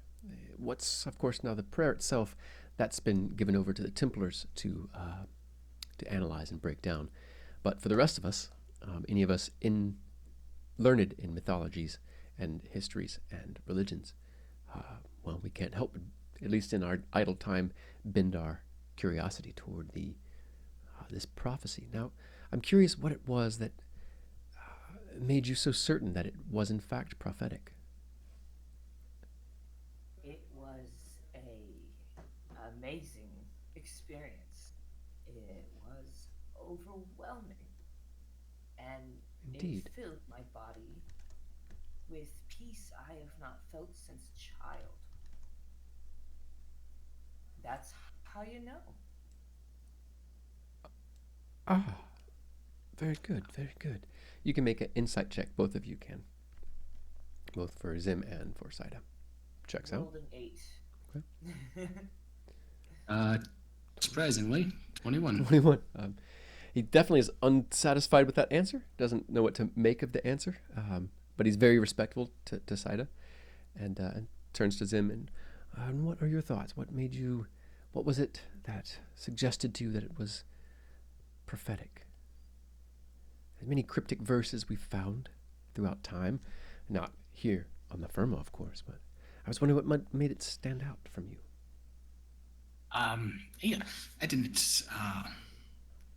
do prophecies or that much kind of a thing, but as I said, my associate has much stronger connection to that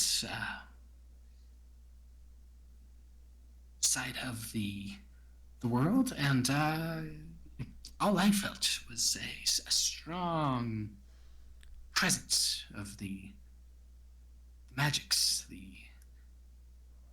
then kind of a reservoir. We were emptying it, I suppose, and then I felt it could refill eventually. Yes, quite interesting. Soren, Saida, if you would, I would rather enjoy speaking with you further at a different date when we're not all awaiting quite avidly the discoveries down below. He points at the slab itself. Yes, that would be most gratifying, and to help me understand, as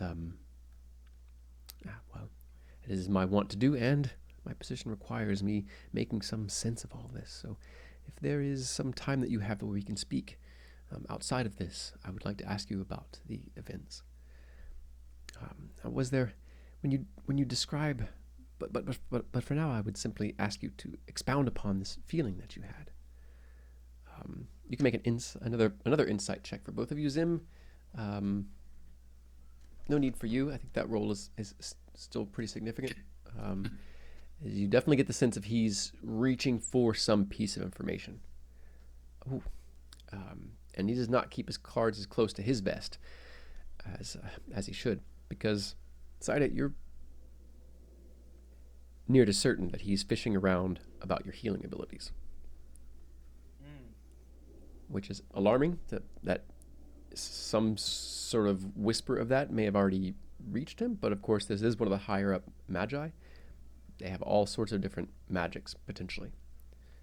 Fortunately, she has a veil of being drunk, and he's not asking pointed enough questions. Indeed. He said, "What made you think it was prosthetic? What does that have to do with something I've always been able to do?" Sure. He may not know what he's looking for, is the other thing too. But he's definitely asking around about that, and is just very smoothly, but very closely watching you. Your and Zim sort of watching your responses. He'll ask you a question, he'll look over to see how Zim responds. He'll ask Zim a question, look over to see how you respond. No indication of whether he would have a favorable opinion about your abilities or not, but it does not feel safe to let this person know at the moment. Yeah, I think every time he asks about propheticness, prophecy, Sim's just shrugging. I don't know. I don't do this. Yeah. Yeah, perfect. Yeah, awesome. So he doesn't get suspicious enough to make any checks on his own. It's more just information for you all at this point. More signs of, curiosity in perhaps an uncomfortable place. But very soon, there is a silver gong that is rung somewhere off around the corner that you can't see. Another sort of flock of kachina moving back out, bearing on a wooden platform covered over in black cloth, what you assume is the body of the menai. They take it off of the sort of gurney and place it, rearrange the cloth over it to hide it.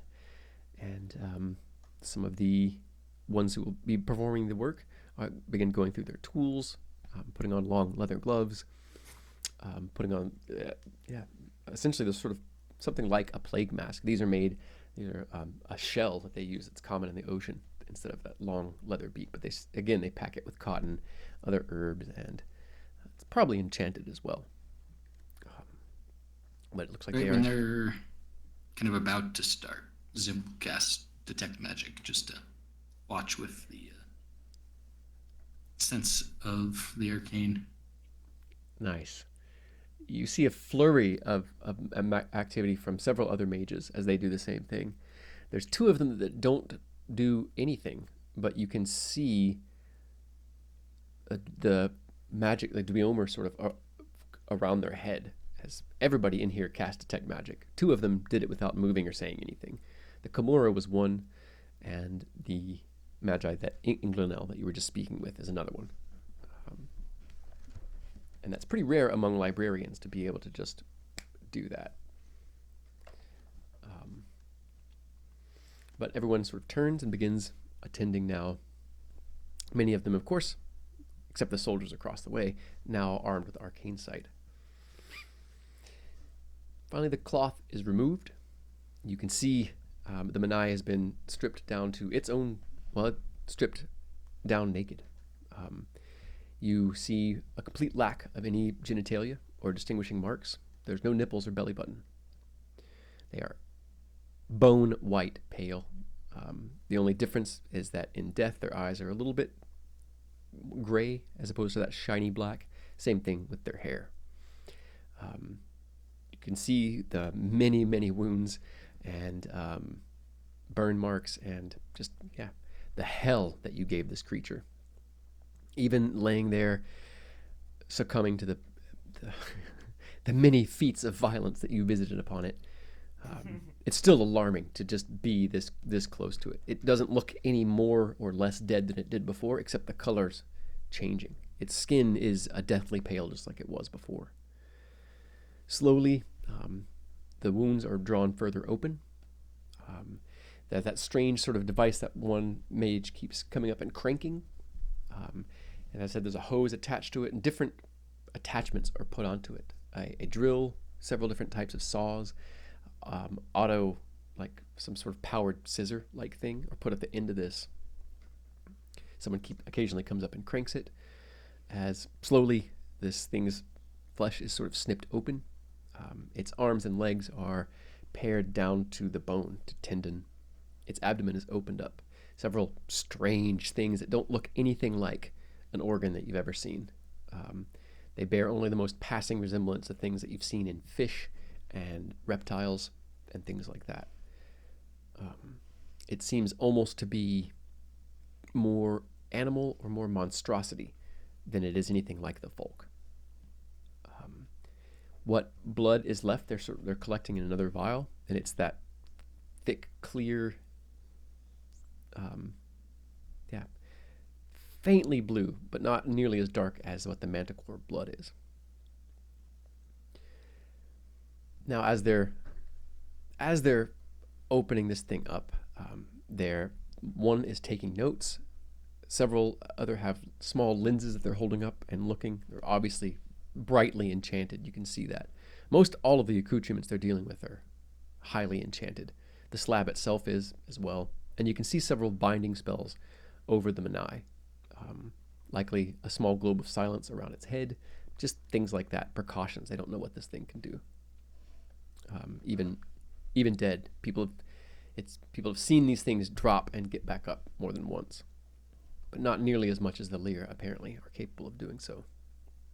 In any case, as this continues, again, there's a Kachina who's sort of talking and explaining every time a new small discovery is made. It's whispered to this man, and he describes what's being seen. They describe the bones as slowly calcifying, becoming crystalline. They describe many aspects of the tissue itself, and they're looking through they're pulling out strands of nerve, and they're bewildered at what they're finding. None of it seems to look or work anything like anything that they're used to. One thing that you hear is it seems that their nervous system is at once more complicated and more simple than ours. They don't seem to have the ability to feel pain, or it doesn't register as pain. They only have pleasure nerves. They only have the thick bundled nerves. So they're not capable of feeling pain. Just since neutral sensation and pleasurable sensations is all their nervous system is capable of feeling in terms of their skin, right? They have another part of their brain. They take out this, well, they don't take any of it out, but they point out this almost like a smaller brain in between the lobes of their brain, which itself is this bright yellow. It doesn't have the wrinkles. It looks more like a liver. It's pretty smooth, their brain, that is.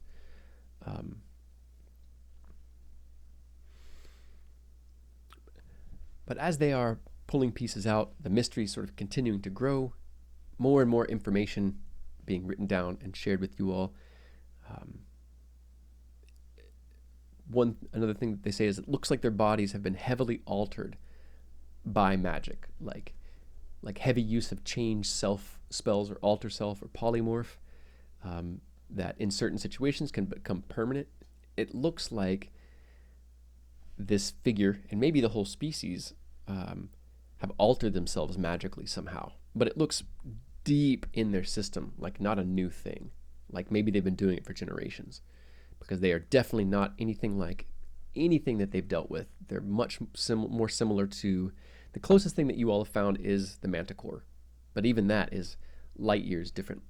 It's just like the same direction compared to mammals, reptiles, and fish and stuff like that. Now, the Kachina around you, even the highest, are sort of bewildered. All of the information that's coming out isn't solving anything. None of it's really all that helpful in terms of what you can do to fight them. It's just more mysteries. Now, you've all become aware slowly of a rumble in the background, a vibration just underneath your feet.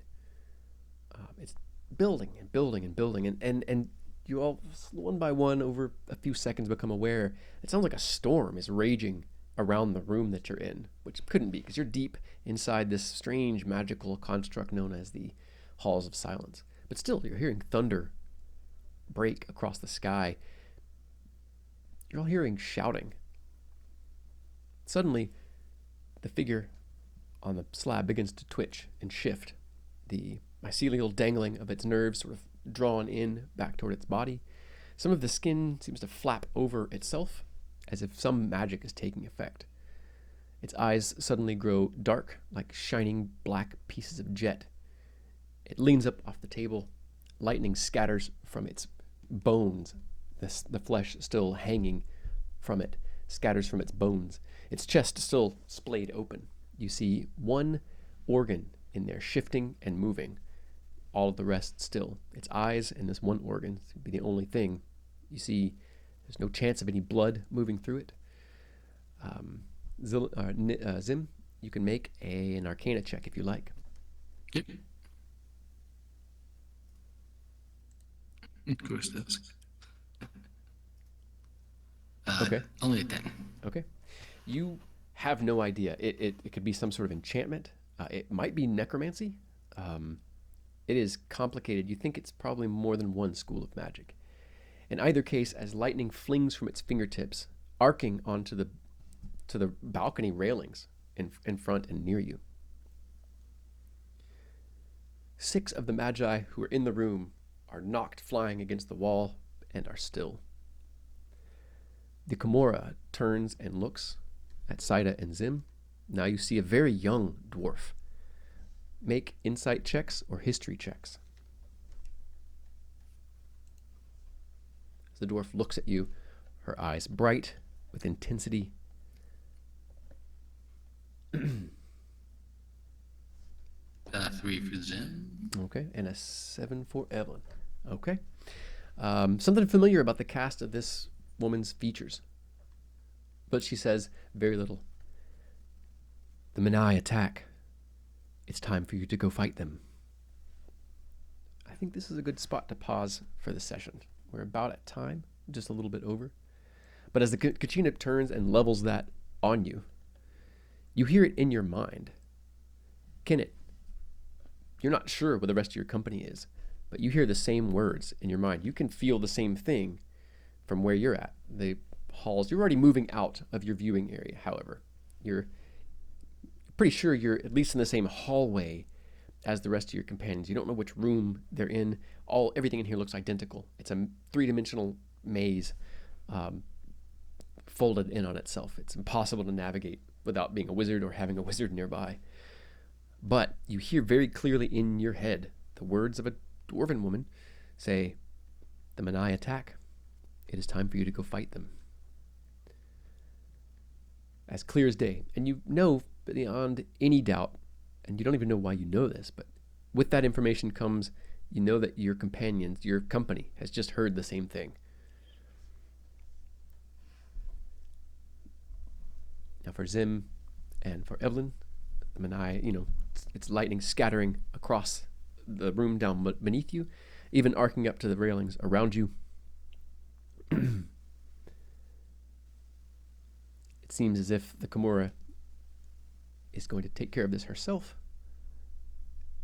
and is suggesting that you step out of the Halls of Silence, because the city is being attacked by the menai. Oh. Perhaps this was a Trojan horse. Perhaps a coincidence they took advantage of. But in either case, the menai are now attacking the city fortress of Evisar. And next session we'll figure out how many, who, where, perhaps even why. Awesome.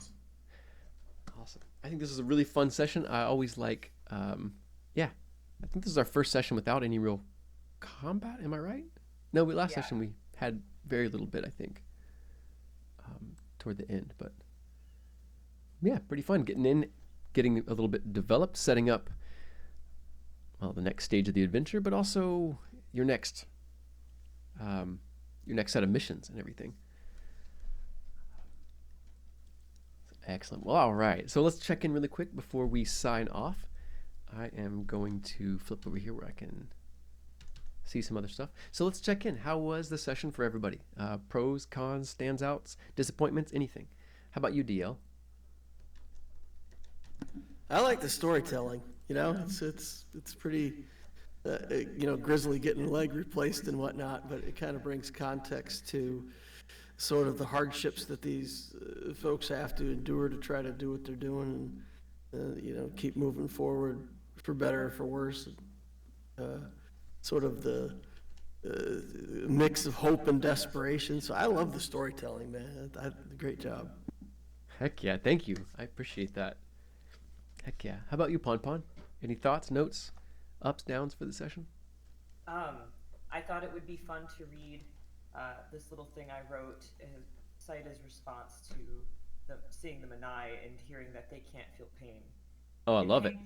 It pains Saida to think they wouldn't feel the flame of her blade or the taste of the wrath of vengeance. But then she realizes that their life is not life at all, so she should feel for them as they do for themselves. Nothing. Nice. Thank you for that. That was awesome. You're welcome. Nice. Yeah, man. I guess as far as the rest of the session goes, I also wanted to second that I really enjoyed the storytelling, but there were a couple of points for me, and everybody's on a spectrum with this, where I had a hard time maintaining my attention span because it went for a very long time, and younger generation ADHD attention span, but I did it more towards the beginning. I had a harder time with that, but yeah, I think that's part of the natural progression of a role play anyways. Once the flow really starts going, and the pace, things get exciting, it's easier to keep your attention on things. So Yeah, I'll agree with that. And yeah, appreciate that. No, that's good insight. Yeah, in general, I want to keep things a little bit better paced for the viewers, but it felt important to be honest about how I run a game, and to give you all's chances to develop your character and role play and interact, and not just, all right, next mission. So yeah, I'm all for that. I love role playing. Awesome. But yeah, dialing it in, getting that balance figured out. This is fun. Heck yeah. Thank you for that feedback. How about you, Joe? Any thoughts, pros, cons, ups, downs? No, I enjoyed it. Kind of having the split in where we go, when, who's going to which of the two,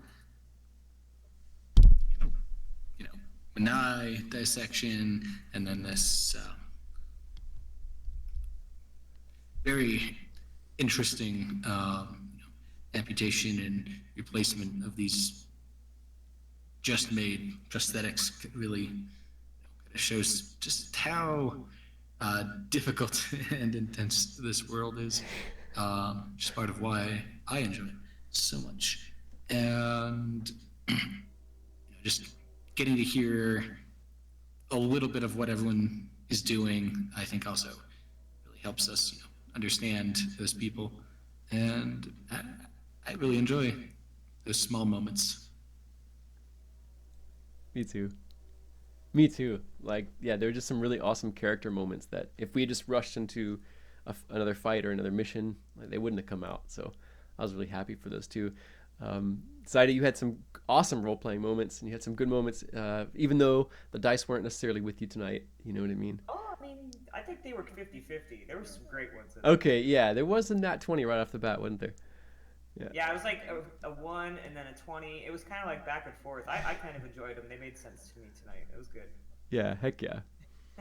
At DL, like I just appreciate how you're like leaning into the character, thinking about he's this reluctant leader, and really filling the role, but still being him. You had there was some really cool role play moments and just things that you said in character tonight that really I thought was really cool. So I didn't actually make a note of what they were. Unfortunately, I'm getting better with how much attention span I have during a stream, but I just wanted to let you know, like, you had some great role playing tonight too,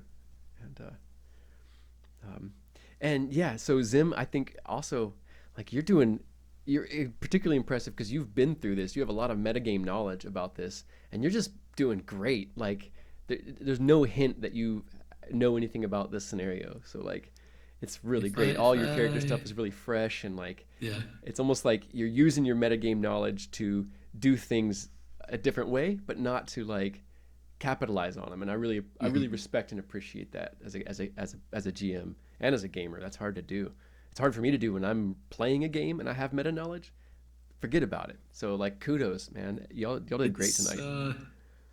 I like to say, sometimes you might know so much that the game's no longer fun, or you'll ruin moments that would be really fun for everyone else. And then why play it again? Right. Yeah. No, I am. Thank you. I sat there, the session before, like, I know exactly what could probably happen if we go to this thing. But you know what? Let's go. That's the attitude right there. Y'all are awesome. Like, I just want to say thank you. It's been fantastic doing this. I'm looking forward to more, and things are just going to keep getting better. Thank you for having Strikes, Taylor. Yeah, heck yeah. Indeed. Does anybody have anything that they wanted to plug or say anything about before we jump off? Joe? Joe Finkowitz, working to develop a gaming server and gaming stream called Finks Gaming. It's Finks with a Z Gaming, and I'm currently working on a Dragonlance campaign. I'm gonna optimistically say to stream in the fall, and I've recently just done an interview with a fellow gamer. Yes, Finks Gaming on Twitch, and did an interview with a fellow tabletop RPGer, and that would be Vernon, who has jumped in and enjoyed the stream a few times here and there. VDA Monster, so much appreciated. Oh, heck yeah. That's awesome. And just looking forward to when he gets started doing his podcasts and all what he does. Beyond that, always findable at Realmsmith and their Discord server, which I help to admin and create plot content on their 24/7 play-by-post D&D server. Nice. Heck yeah. Thanks, Joe. DL, how about you? Anything that you wanted to share before we jump off? A plug or anything else that you wanted to share? Yeah, Darth Loquitur. I cover Star Wars Galaxy of Heroes mobile game and doing this D&D thing. I think I'm going to start posting up some character builds on my channel. I don't know if I'm going to use the same channel or a different channel, but I like playing around with builds, and I think maybe other people would like to see that, and maybe we can, at some point present the builds that people are planning to use in the game. This time or eventually or whatever, and I can kind of, put those ideas out there for other people to have a look at. So I'm gonna take a look at that over the course of the next few weeks and see if I can get something up and running, and maybe do some build guides on characters. And it's a different kind of power gaming. It's not like going for maximum combat damage or something like that. I try to, have these character builds that really do the widest array of things that you could possibly do with a character. I think it's different than what other people have put out there, and I might take a shot at that. So keep an eye out for that. Awesome. Yeah, let me know if I can help in any way with that. That sounds fun. Thank you. How about you, Pon Pon? Anything you wanted to share before we bounce out? Yeah, come check me out at twitch.tv/FoxyPonPon. I like to do a lot of art streams over there. Sometimes that includes some D&D art and some maps. And recently, I got a capture card from somebody who's really awesome. And Cool. I've been playing Zelda Breath of the Wild dressed as, well, Zelda-esque. It's not exact, but it's pretty dang close. So Awesome. she wears other outfits other than the standard one you see in the game. So Sure. So if you want to come hang out, meet some cool people, see some art, some Zelda, maybe some Cyberpunk, come check out my channel. Heck yeah, do it, y'all. Well, thank you, Pon Pon. Again, I'm DM Feanor. I'm a professional DM. I run on Start Playing Games and Roll20, usually Tuesday, Wednesday, and Thursday nights. So you can find me over there. You can find me on Discord. There's things all over the stream here that should tell you where to find me. So that's me. Again, we've been the Mythlanders, and we'll see you again next Monday with Session 9 as the menai attack the city fortress of Evasar.